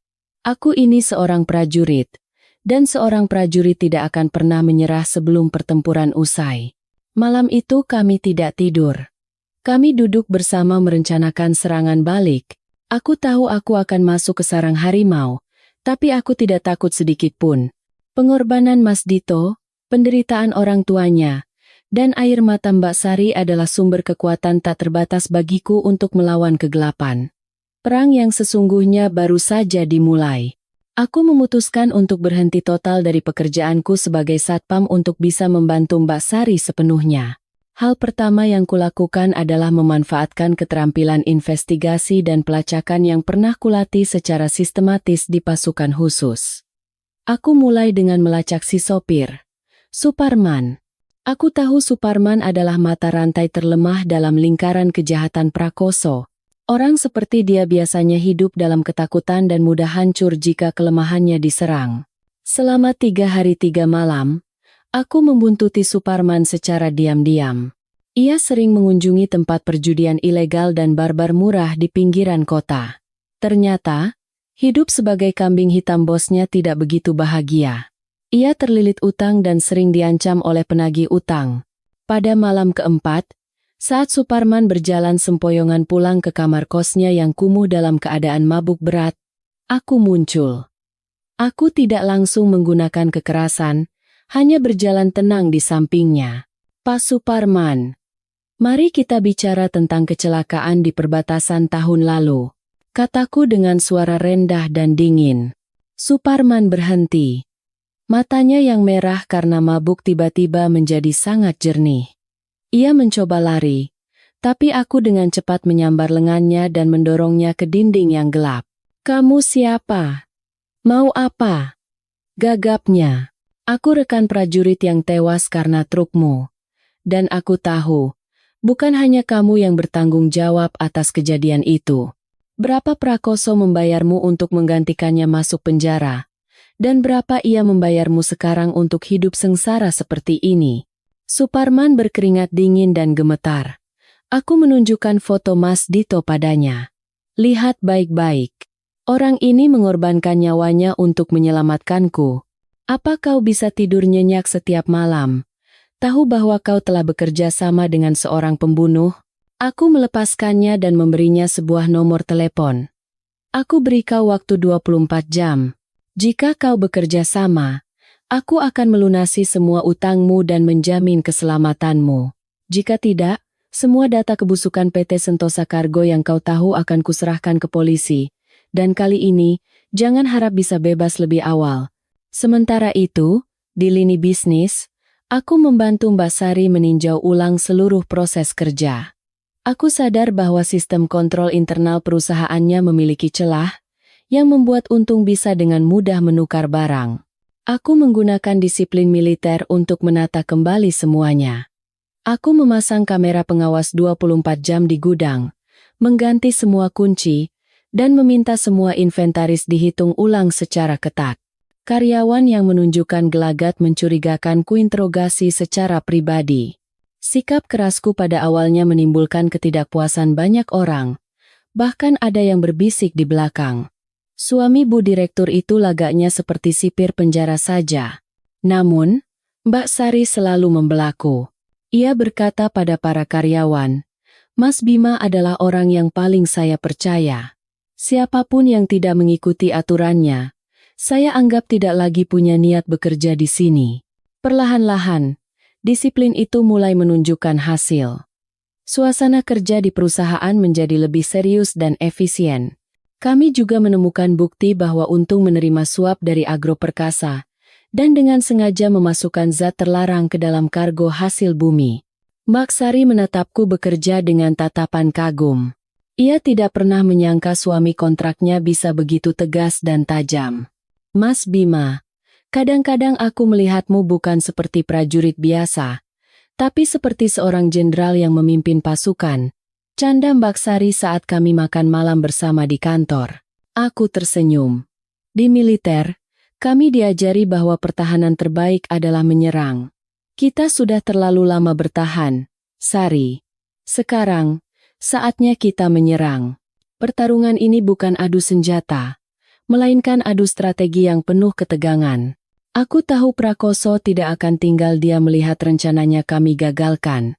Ia pasti akan segera melancarkan pembalasan yang lebih kejam. Tapi aku sudah siap. Setiap langkahku sekarang membawa arwah Mas Dito dan kerinduan Mbak Sari akan keadilan. Aku akan melindunginya, bukan hanya dengan lenganku, tetapi dengan kebijaksanaan dan nyali seorang prajurit yang pernah melewati ambang kematian. Ketika Prakoso Wibowo menyadari bahwa kami semakin dekat dengan kebenaran, ombak mulai menerjang lebih keras. Ia tidak lagi bersembunyi di balik cara-cara licik, melainkan mulai menunjukkan sifat aslinya seperti binatang buas yang terpojok. Sore itu, Mbak Sari memiliki janji dengan seorang mitra strategis penting untuk menyelesaikan masalah kargo yang ditahan. Aku bersikeras untuk ikut, tetapi ia menolak. Kamu tetap di kantor, awasi inventaris. Tempat pertemuannya di kafe biasa, banyak orang, dia tidak akan berani macam-macam. Menghormati harga diri istriku, aku setuju, tetapi hatiku tetap gelisah. Aku memberinya sebuah peluit kecil dan berpesan, kalau ada apa-apa, tekan nomor 1 di ponselmu. Sudah kusimpan sebagai panggilan cepat. Firasatku benar, itu adalah sebuah jebakan. Orang yang menelepon Mbak Sari bukanlah mitranya, melainkan orang suruhan Prakoso yang menyamar. Ketika Mbak Sari tiba di lokasi, di sebuah tempat parkir sepi di mal, ia dipaksa masuk ke dalam sebuah van hitam oleh 2 orang pria tak dikenal.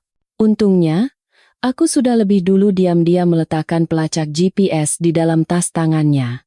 Begitu melihat sinyal bergerak aneh ke arah pinggiran kota, aku tahu sesuatu yang buruk telah terjadi.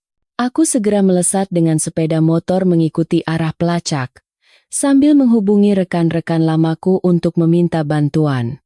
Van itu berhenti di sebuah kompleks gudang tua di tepi sungai. Aku mendekati area itu secara diam-diam melalui semak-semak lebat. Dari celah jendela yang pecah, aku melihat Mbak Sari terikat di sebuah kursi. Wajahnya penuh ketakutan, tetapi matanya masih menatap tajam ke arah Prakoso yang berdiri di depannya. Sari, kenapa kamu keras kepala sekali? Kata Prakoso dengan nada munafik. Tinggal tanda tangan surat penyerahan ini, kamu bisa dapat uang dan ketenangan. Kenapa harus ikut satpam itu dan menderita begini? Mbak Sari meludahi wajahnya. Dia mungkin miskin, tapi dia manusia sejati. Sedangkan kau iblis berwujud manusia. Kau membunuh adikku. Kau pasti akan mendapat balasannya. Prakoso marah besar dan mengayunkan tangannya hendak menampar Mbak Sari. Tepat pada saat itu, aku mendobrak pintu gudang dan masuk seperti badai. Jangan sentuh dia, geramku. 4 anak buah Prakoso menyerbuku. Dengan amarah yang memuncak, aku tidak lagi menahan diri. Seranganku cepat, kuat, dan mematikan, membuat mereka tidak punya kesempatan. 1 orang jatuh pingsan karena tendanganku mengenai pelipisnya. Yang lain patah tangannya saat mencoba mengeluarkan pisau. Prakoso mundur ketakutan dan mengeluarkan sebuah pistol kecil. Jangan bergerak, atau kutembak dia. Ia menodongkan pistol ke kepala Mbak Sari. Jantungku terasa berhenti berdetak. Dalam situasi genting itu, aku menjadi anehnya tenang. Aku menatap matanya lurus-lurus. Prakoso, tembak saja. Kalau kau tembak, kau tidak akan pernah mendapatkan perusahaannya, dan kau tidak akan keluar dari sini hidup-hidup. Di luar sudah dikepung polisi. Prakoso gemetar. Jari di pelatuknya mulai goyah. Saat perhatiannya teralihkan oleh suara sirene polisi yang sebenarnya hanya suara dari speaker portabel yang kubawa, aku melompat, merebut senjatanya, dan menjatuhkannya dengan sebuah pukulan kuat. Aku bergegas melepaskan ikatan Mbak Sari. Ia memelukku erat, menangis ketakutan dan lega. Aku mengelus kepalanya dan berbisik, "Sudah aman. Aku di sini sekarang." Saat itu, di dalam gudang yang bobrok, di tengah suara sirene dan kegelapan, aku menyadari satu kebenaran yang lebih jelas dari sebelumnya. Aku menyelamatkannya bukan karena janji pada Mas Dito. Aku melindunginya bukan karena kehormatan prajurit. Aku melakukannya karena aku tidak sanggup menahan rasa kehilangan jika ia tiada. Batas antara rasa terima kasih dan cinta, yang semula setipis benang sutra, kini telah lenyap sama sekali. Aku mencintai wanita ini. Aku mencintai kekuatannya, kesepiannya, dan semua luka yang ia pikul. Dan aku tahu, tatapan Mbak Sari padaku sekarang juga bukan lagi tatapan pada adik Mas Dito atau suami kontrak. Aku melihat emosi yang dalam terpancar dari matanya yang berlinang air mata. "Mas Bima, jangan pernah tinggalkan aku sendirian lagi," bisik Mbak Sari sambil membenamkan wajahnya di bahuku. "Aku berjanji. Aku akan menjadi perisaimu seumur hidup." Kami melangkah keluar dari gudang tua itu. Fajar mulai menyingsing di ufuk timur. Kehidupan baru, cinta sejati, mulai bersemi dari puing-puing konspirasi dan kebencian. Setelah insiden percobaan penculikan, Prakoso dan komplotannya ditahan untuk penyelidikan.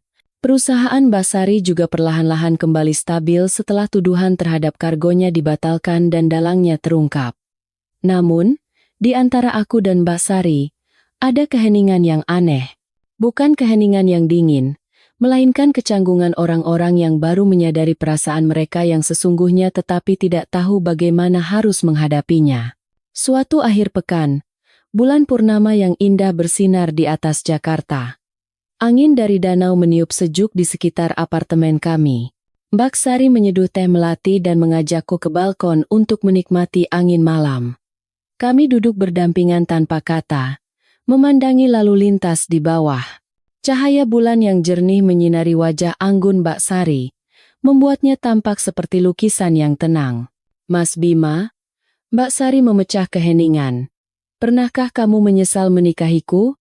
Aku menoleh padanya dan tersenyum. "Kenapa bertanya begitu? Kan sudah kukatakan, aku melakukannya demi Mas Dito dan orang tua kita." Mbak Sari menghela napas. Tatapannya menerawang. "Aku tahu. Tapi kadang-kadang aku merasa sangat egois.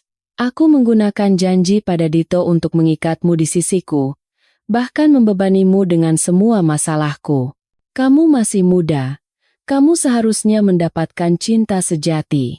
Dengan istri yang muda, bukan dengan wanita tua yang kering sepertiku." Aku meletakkan cangkir tehku dan mendekat padanya. "Sari, jangan bicara begitu, memang benar. Awalnya aku menikahimu untuk membalas budi. Aku menganggapnya sebagai misi terakhir untuk Mas Dito.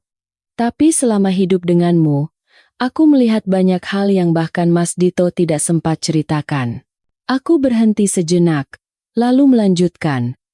"Aku melihat seorang putri yang bekerja sampai larut malam demi sesuap nasi orang tuanya di desa. Aku melihat seorang direktur yang tidak pernah mau membalas dengan cara licik, meskipun diserang habis-habisan oleh pesaingnya. Dan aku melihat hati yang kesepian, yang selalu harus berpura-pura kuat padahal ingin dilindungi. Kamu tidak kering, Sari. Kamu adalah wanita paling hangat yang pernah kutemui." Mbak Sari memalingkan wajahnya.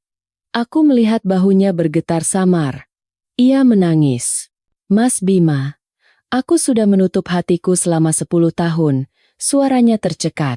Setelah putus dengan cinta pertamaku yang meremehkan keluarga miskinku, aku bersumpah akan hidup hanya untuk pekerjaan dan adikku. Saat Dito meninggal, duniaku seakan runtuh. Aku menikahimu hanya karena ingin memenuhi wasiat terakhirnya dan karena sudah lelah dengan desakan orang tua. Kukira kita hanya akan menjadi orang asing yang tinggal serumah. Tapi ketulusan dan keberanianmu mengguncang hatiku. Aku takut. Aku takut benar-benar jatuh cinta padamu. Aku takut suatu saat nanti kau akan sadar akan jurang di antara kita dan meninggalkanku. Aku meraih tangannya yang kecil dan dingin, lalu menempelkannya di pipiku. Aku tidak akan kemana-mana. Tahu tidak? Kami para prajurit, sekali menerima misi, kami akan menyelesaikannya sampai tuntas. Dan kamu adalah misi terpenting dalam hidupku. Aku menikahimu karena utang budi, tapi aku bertahan di sisimu karena cinta. Cinta ini lebih besar dari cinta monyet anak muda. Ini adalah ikatan batin, keinginan untuk menua bersamamu, dan kesiapan untuk memikul semua badai bersama-sama. Mbak Sari menatapku. Cahaya bulan memantul di matanya yang basah, membuatnya berkilau seperti bintang. Tanpa kata, ia menyandarkan kepalanya di bahuku dengan lembut. Dalam keheningan malam yang diterangi bulan, dua hati akhirnya berdetak dalam irama yang sama. Mas Bima, panggil aku Sari saja. Tidak perlu pakai Mbak lagi, bisiknya. Aku tersenyum dan memeluknya erat. Baiklah, Sariku. Malam itu, Jakarta tampak lebih damai dari biasanya. Kami duduk bersama sampai larut, berbicara tentang mimpi-mimpi sederhana di masa depan. Sebuah rumah dengan taman kecil dan tawa anak-anak. Kontrak pernikahan yang dingin itu kini telah dihangatkan oleh perasaan yang tulus. Meskipun masih banyak tantangan di depan, kami percaya bisa mengatasi semuanya karena kami saling memiliki. Cinta ini tidak hanya dibangun di atas perasaan, tetapi ditempa melalui pengorbanan, rasa terima kasih, dan pemahaman yang paling dalam. Setelah malam pengakuan perasaan itu, hubunganku dan Sari memasuki babak baru yang manis dan penuh tanggung jawab.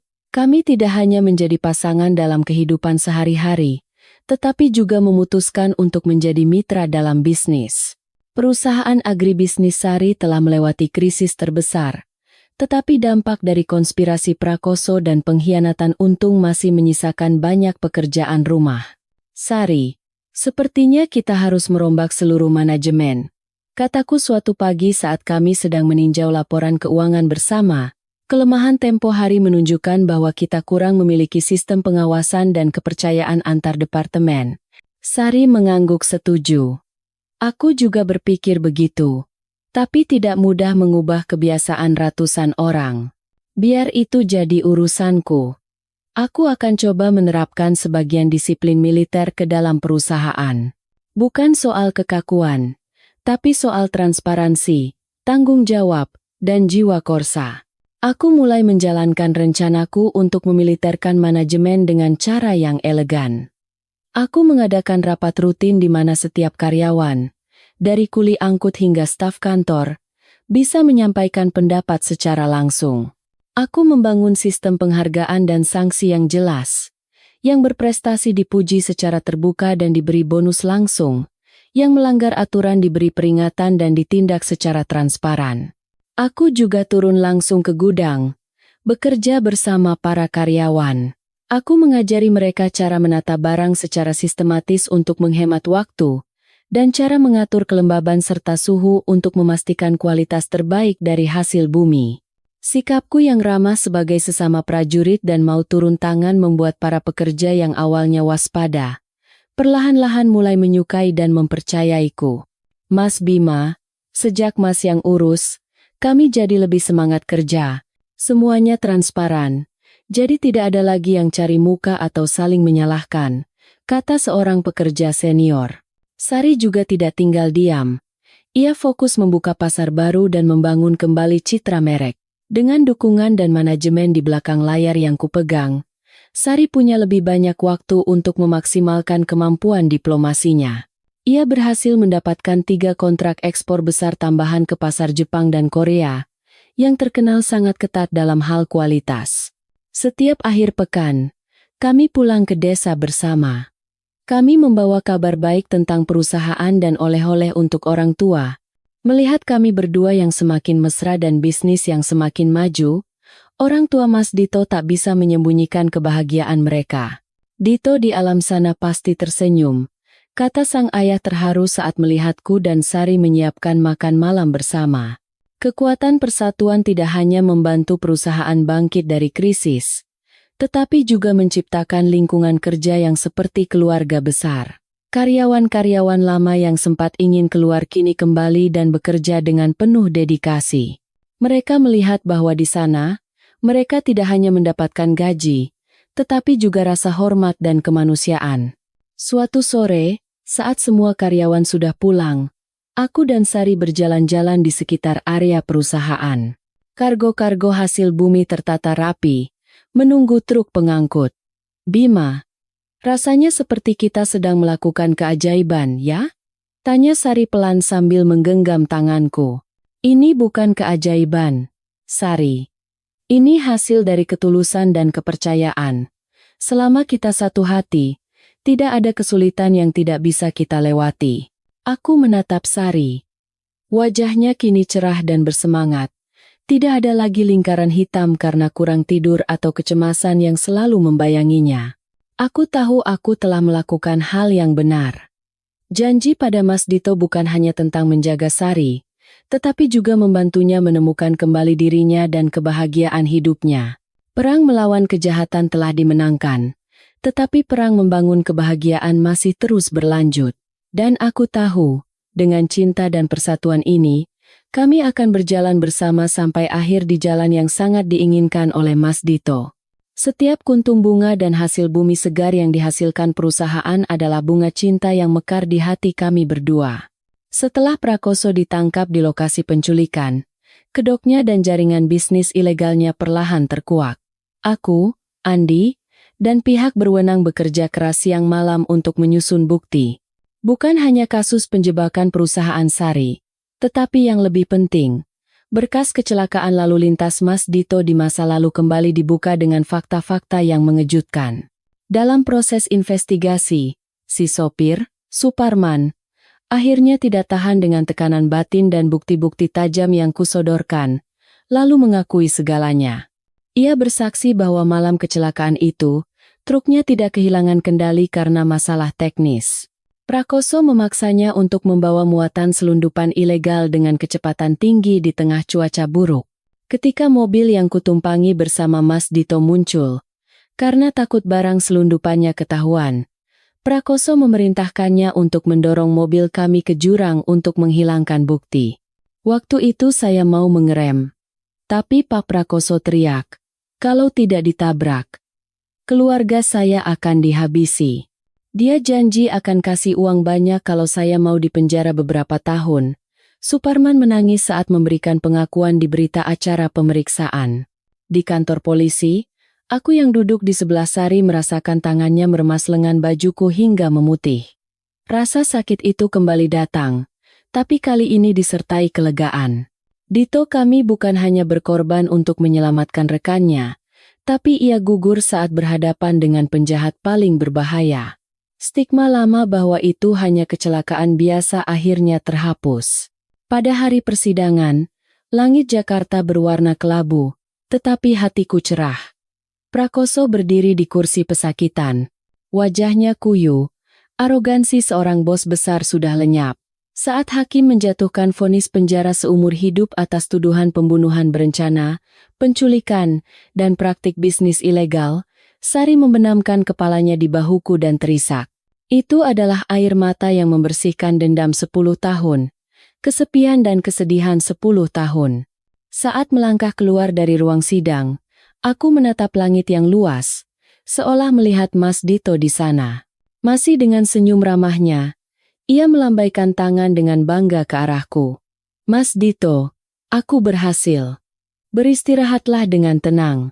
Kakakmu sudah mendapatkan keadilan, dan tidak akan ada lagi yang bisa mengganggunya. Kebenaran telah terungkap, tetapi pemulihan masih harus berjalan. Perusahaan Sari butuh waktu lama untuk memulihkan kepercayaan. Namun anehnya, setelah kasus ini diberitakan secara luas di media, banyak mitra lama dan klien baru yang datang. Mereka kagum pada nyali seorang wanita yang sendirian melawan kejahatan. Dan mereka percaya pada disiplin serta transparansi yang dibawa oleh seorang prajurit sepertiku ke dalam perusahaan. Bima, hatiku terasa sangat ringan, kata Sari malam itu saat kami bersama-sama menyalakan dupa di altar Mas Dito. Rasanya seperti baru saja keluar dari gua gelap tempat aku terkurung selama bertahun-tahun. Aku merangkul bahunya yang rapuh, merasakan kehangatan yang menjalar. Masa lalu sudah berakhir. Mulai sekarang, kita hanya akan melihat ke depan. Akhir dari Prakoso dan komplotannya menjadi pelajaran mahal bagi mereka yang mengabaikan hukum dan nyawa manusia. Tetapi bagi kami, kemenangan terbesar bukanlah melihat musuh masuk penjara, melainkan melihat kebenaran ditegakkan dan cinta bersemi di atas tanah kebencian yang kering. Aku tahu jalan di depan masih terjal, tetapi dengan jiwa yang bersih kami tidak lagi takut pada apapun. Ketika semua badai dalam kehidupan sosial kami mereda, aku dan Sari memutuskan untuk melakukan sesuatu yang selama ini tertunda. Memberitahukan kebenaran tentang kontrak pernikahan awal kami kepada kedua orang tua. Kami memilih sebuah akhir pekan yang cerah, mengumpulkan orang tuaku dan orang tua Mas Dito di rumah kecil di desa. Suasana makan pada awalnya sangat ceria dan hangat. Ayah Mas Dito mengeluarkan arak beras terbaiknya untuk menjamuku dan ayahku. Besan, lihat mereka berdua mesra sekali. Rasanya aku jadi lebih muda 10 tahun. Dito kita memang hebat. Dia pilihkan suami yang sempurna untuk kakaknya, kata sang ayah sambil tertawa dan menuangkan arak untuk ayahku. Aku dan Sari saling pandang dengan canggung. Sari memberiku isyarat dengan anggukan kecil untuk memulai pembicaraan. Aku meletakkan gelasku, berdeham, dan memasang wajah serius seperti saat akan memberi laporan di depan komandan. Bapak, Ibu, Ayah, Bunda, hari ini, ada sesuatu yang ingin saya dan Sari sampaikan dengan jujur kepada keluarga. Keempat orang tua itu berhenti makan dan menatap kami dengan penasaran. Aku menarik napas dalam-dalam dan menceritakan semuanya dari awal. Dari janjiku pada Mas Dito di tepi jurang, hingga kontrak pernikahan yang kami buat untuk menenangkan semua orang. Aku tidak menyembunyikan apapun, termasuk konflik-konflik kami, saat-saat aku merasa rendah diri karena pekerjaanku, dan saat-saat Sari merasa sesak dengan kehadiranku. Ruangan itu tiba-tiba menjadi hening, bahkan suara daun jatuh di halaman pun terdengar. Ibu Mas Dito menjatuhkan sumpitnya, matanya mulai berkaca-kaca. Ibuku menatapku tajam dengan ekspresi kaget. Jadi, semua itu hanya sandiwara? Tanya ayah Mas Dito dengan suara bergetar. Kekecewaan terpancar jelas di matanya yang tua. Sari bergegas berlutut di kaki sang ayah, memegang tangannya yang kasar. Ayah, awalnya memang begitu. Saya dan Mas Bima menikah hanya untuk membuat ayah dan ibu tidak khawatir, dan untuk memenuhi wasiat terakhir Dito. Tapi, ayah, ibu, semua yang telah kami lalui bersama, dari ancaman bangkrut hingga melawan Prakoso, perasaan ini bukan lagi sandiwara. Aku ikut berlutut di sebelahnya dan berkata dengan tulus, Ayah, ibu, bapak, bunda, maafkan kami telah membohongi kalian begitu lama, tapi ada satu hal yang ingin saya pastikan. Meskipun dimulai dengan kontrak, sekarang saya tulus mencintai Sari. Saya ingin merawatnya, menjadi menantu kalian, dan menjadi putra kalian seumur hidup. Dengan hati saya yang paling tulus. Saya bertahan bukan lagi karena janji pada Mas Dito, tapi karena hati saya sendiri. Yang pertama kali angkat bicara adalah ibuku. Ia menghampiri dan membangunkan kami berdua, lalu menyeka air mata Sari. Ya ampun, kasihan sekali kalian. Menanggung semua ini sendirian. Tidak penting bagaimana awalnya. Yang penting sekarang kalian berdua tulus satu sama lain. Ibu bisa lihat dari tatapan mata kalian. Sandiwara tidak akan bisa menghasilkan perasaan seperti itu. Ayah Mas Dito menatapku lama, lalu menghela napas panjang dan menepuk bahuku. Bima, tadi Bapak memang sangat kecewa. Tapi setelah dipikir-pikir, Dito memang tidak salah memilih orang. Kalau kamu bukan orang baik, kamu tidak akan sanggup menjalani sandiwara ini sampai sekarang. Sudahlah, yang lalu biarlah berlalu. Mulai sekarang, kami secara resmi menyerahkan Sari padamu. Tidak ada lagi kontrak-kontrakan.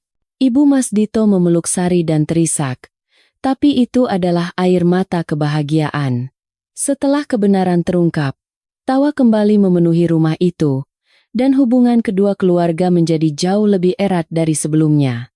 Ayahku berkata, jodoh memang aneh, dimulai dari kewajiban, berakhir dengan cinta. Justru itu yang membuatnya lebih kuat, Nak. Malam itu, aku dan Sari duduk di beranda, memandangi langit desa yang damai dan penuh bintang. Hati kami terasa sangat lega. Tidak ada lagi rahasia, tidak ada lagi kebohongan. Yang ada hanya penerimaan dan cinta mutlak dari keluarga. Itulah yang akan menjadi fondasi terkuat bagi rumah tangga kami. Sari menyandarkan kepalanya di bahuku dan tersenyum. Terima kasih sudah berani mengatakannya. Rasanya seperti terlahir kembali. Aku merangkul bahunya dengan lembut. Dalam hati berterima kasih pada Mas Dito. Dialah yang telah menghubungkan kami dengan benang takdir yang aneh. Membuat kami yang tadinya orang asing menjadi bagian dari satu sama lain di bawah restu orang-orang yang paling kami cintai. Kehidupan setelah pengungkapan kebenaran berjalan tenang dan penuh harapan.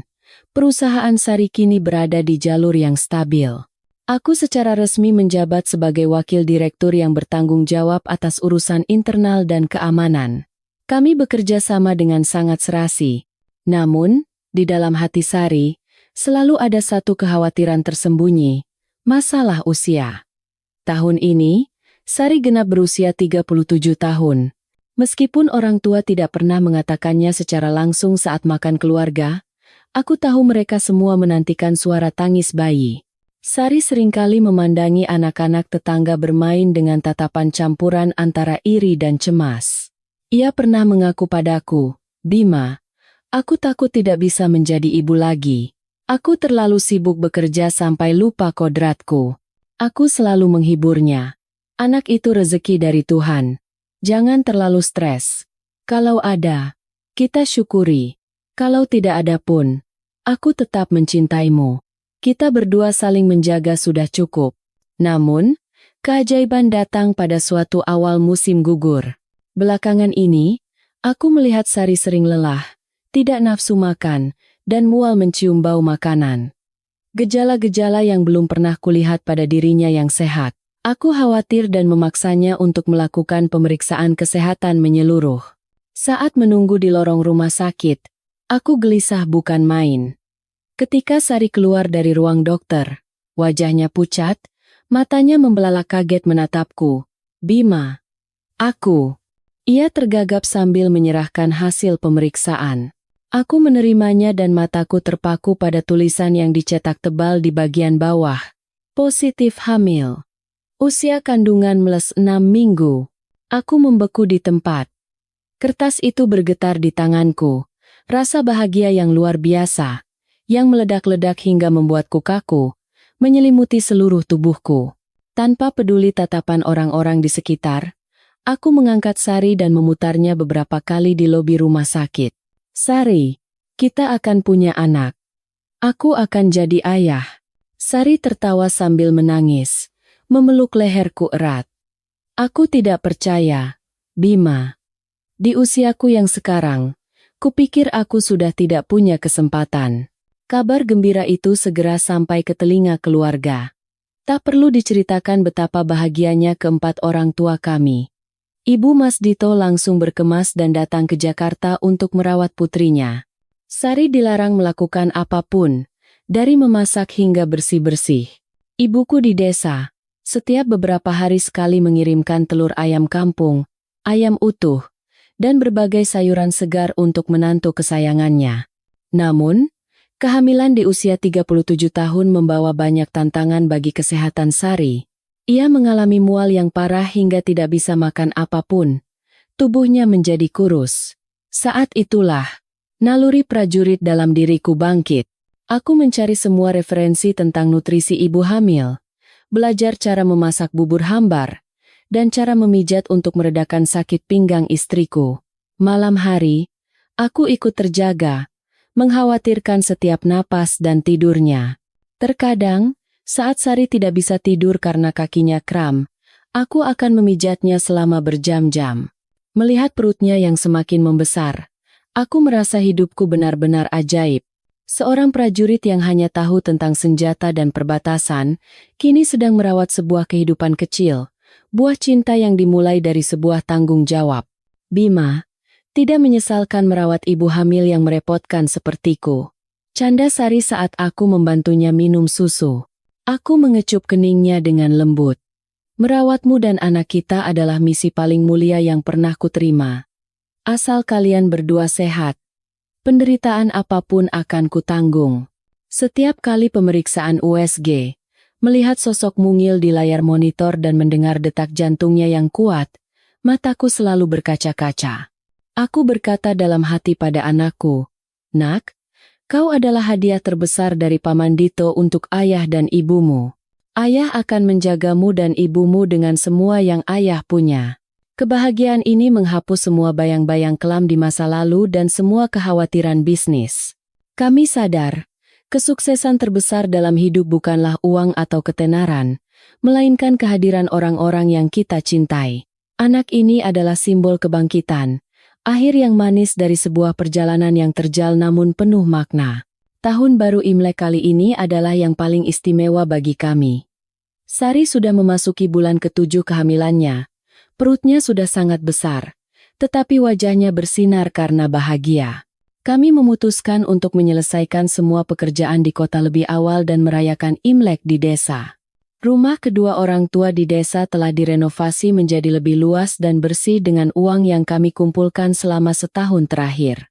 Tetapi yang membuat kami paling bahagia bukanlah rumah yang lebih besar, melainkan kemampuan untuk membantu tetangga yang kurang mampu di sekitar. Atas usulanku, Sari menyisihkan sebagian keuntungan perusahaan untuk mendirikan dana kasih rekan juang. Kami bersama-sama mengunjungi keluarga veteran perang dan janda pahlawan, memberikan bingkisan kepada rekan-rekan lama yang hidupnya sulit. Melihat Sari, meskipun dengan perut buncit, secara pribadi menyerahkan bingkisan dan menanyakan kabar para sesepuh, aku merasa sangat bangga. Ia bukan lagi seorang pengusaha wanita tajam yang hanya mengenal angka, melainkan seorang wanita hangat yang tahu cara berbagi dan berempati. Bima, melihat senyum para sesepuh itu, hatiku terasa anehnya hangat. Ternyata memberi itu adalah menerima, kata Sari saat kami berjalan bersama di jalan setapak di antara rumpun bambu yang hijau. Pada malam tahun baru, kedua keluarga duduk mengelilingi panci besar berisi lontong cap gomeh yang masih mengepul. Dari kejauhan, terdengar suara kembang api yang diluncurkan dari alun-alun kabupaten. Dalam kesunyian desa, aroma dupa, bau lontong, dan bau kayu bakar berpadu menciptakan suasana yang luar biasa damai. Ayah Mas Dito mengangkat gelas araknya dan menatap foto Dito. "Dito, kamu lihat, tahun ini rumah kita ramai sekali. Kakakmu sebentar lagi akan melahirkan." Suaminya, Mas Bima, sangat hebat dan bertanggung jawab. "Kamu di atas sana pasti sudah tenang, ya?" Aku melihat ibu Mas Dito diam-diam menyeka air mata. Tapi itu adalah air mata kepuasan. Sebuah lingkaran telah tertutup. Pengorbanan Mas Dito tidak sia-sia. Dari rasa sakit yang luar biasa, kami bersama-sama telah membangun sebuah keluarga yang penuh cinta. Pagi Imlek, aku dan Sari pergi ke kelenteng untuk berdoa. Di tengah asap dupa yang mengepul, aku berdoa untuk keselamatan istri dan anakku, serta kesehatan orang tua kami. Aku menatap Sari yang sedang menangkupkan kedua tangannya dengan hikmat di hadapan altar. Sinar matahari musim semi yang lembut menyinari wajahnya. Menurutku, dia adalah yang tercantik saat itu. "Bima, apa harapan tahun barumu?" tanya Sari saat kami berjalan-jalan di bawah kebun pir yang bunganya sedang mekar, menyebarkan wangi ke seluruh desa. "Aku tidak meminta yang muluk-muluk. Aku hanya berharap setiap hari bisa melihatmu dan anak kita sehat seperti ini. Dan aku berharap diberi kesehatan agar bisa menjadi sandaran bagi seluruh keluarga." Sari bersandar di bahuku. Kami berdua berdiri bersama, menikmati matahari musim semi dan memandangi sawah hijau yang mulai tumbuh subur. Musim semi kali ini terasa begitu penuh. Bukan hanya perubahan alam, tetapi juga kebangkitan dalam jiwa kami masing-masing. Rasa sakit yang lama telah pergi, digantikan oleh tunas-tunas hijau harapan dan cinta. Aku tahu jalan di depan masih panjang, Dan anak yang akan segera lahir akan membawa lebih banyak kesibukan dan tanggung jawab. Tetapi dengan satu hati dan cinta yang tulus, kami percaya tidak ada yang mustahil. Musim semi kehidupan kami baru saja dimulai hari ini. 2 bulan setelah perayaan Imlek yang penuh makna itu, Sari melahirkan seorang putra yang sehat di rumah sakit bersalin di kota. Bayi itu lahir dengan berat 3,5 kilogram, dengan mata yang jernih dan senyum yang ramah, sangat mirip dengan pamannya, Dito. Kami menamainya Harjuna, sebagai pengingat akan hadiah dari langit dan untuk menghormati adik yang telah tiada. Hari saat aku membawa ibu dan anak pulang dari rumah sakit, rumah kami dipenuhi tawa dan aroma masakan lezat. Sari terus tertawa melihatku dengan canggung mengganti popok dan belajar cara menggendong bayi dengan benar. Kemana perginya wakil direktur kita yang gagah itu? Kok jadi kelabakan begini di depan bos kecil ini? Aku tersenyum malu-malu dan mengecup dahi mungil anakku. Di depan musuh aku tidak takut. Tapi di depan komandan yang satu ini, aku menyerah total. Waktu berlalu cepat. Harjuna tumbuh dengan sehat. Ia membawa semangat baru bagi seluruh keluarga. Kunjungan kami ke desa kini menjadi jauh lebih ramai dengan celotehannya. Kisahku dan Sari kini telah menutup babak yang penuh gejolak dan membuka lembaran baru kebahagiaan yang sederhana. Pemandangan Bima dan Sari berjalan-jalan di bawah rumpun bambu kini telah bertambah satu anggota kecil. Aku teringat hari pertama saat aku berdiri di depan makam Mas Dito, dengan surat pemulangan di tangan dan hati yang berat karena utang budi dan rasa bersalah. Saat itu, aku tidak pernah bermimpi bahwa janji hari itu akan membawaku ke pelabuhan terdamai dalam hidupku. Aku menikahi kakak rekan seperjuanganku karena utang budi, tetapi aku bertahan seumur hidup karena cinta yang dalam, yang ditempa melalui cobaan terberat. Begitu pula dengan Sari. Dari seorang wanita yang hanya mengenal pekerjaan dan merasa hatinya telah mati setelah terluka, kini ia telah menemukan arti kebahagiaan yang sesungguhnya. Ia sering berkata padaku, "Bima, terima kasih sudah masuk ke dalam hidupku. Kau tidak hanya melindungiku, tapi juga mengajariku cara mencintai diriku sendiri."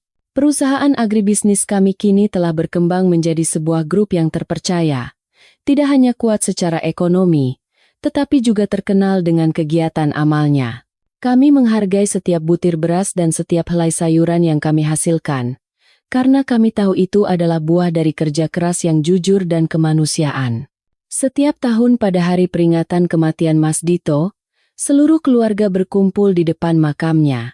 Harjuna, yang kini sudah bisa berjalan, dengan polos meletakkan sekuntum bunga krisan putih di atas nisan pamannya. Aku memeluk Sari, memandangi putra kami, dan menatap foto Mas Dito yang tersenyum. Langit di atas kami biru dan cerah. "Mas Dito," bisikku dalam hati, "lihatlah. Kami semua baik-baik saja. Janjimu, misiku, telah selesai." Dan aku tahu, di suatu tempat di atas sana, seorang prajurit sedang tersenyum dengan damai.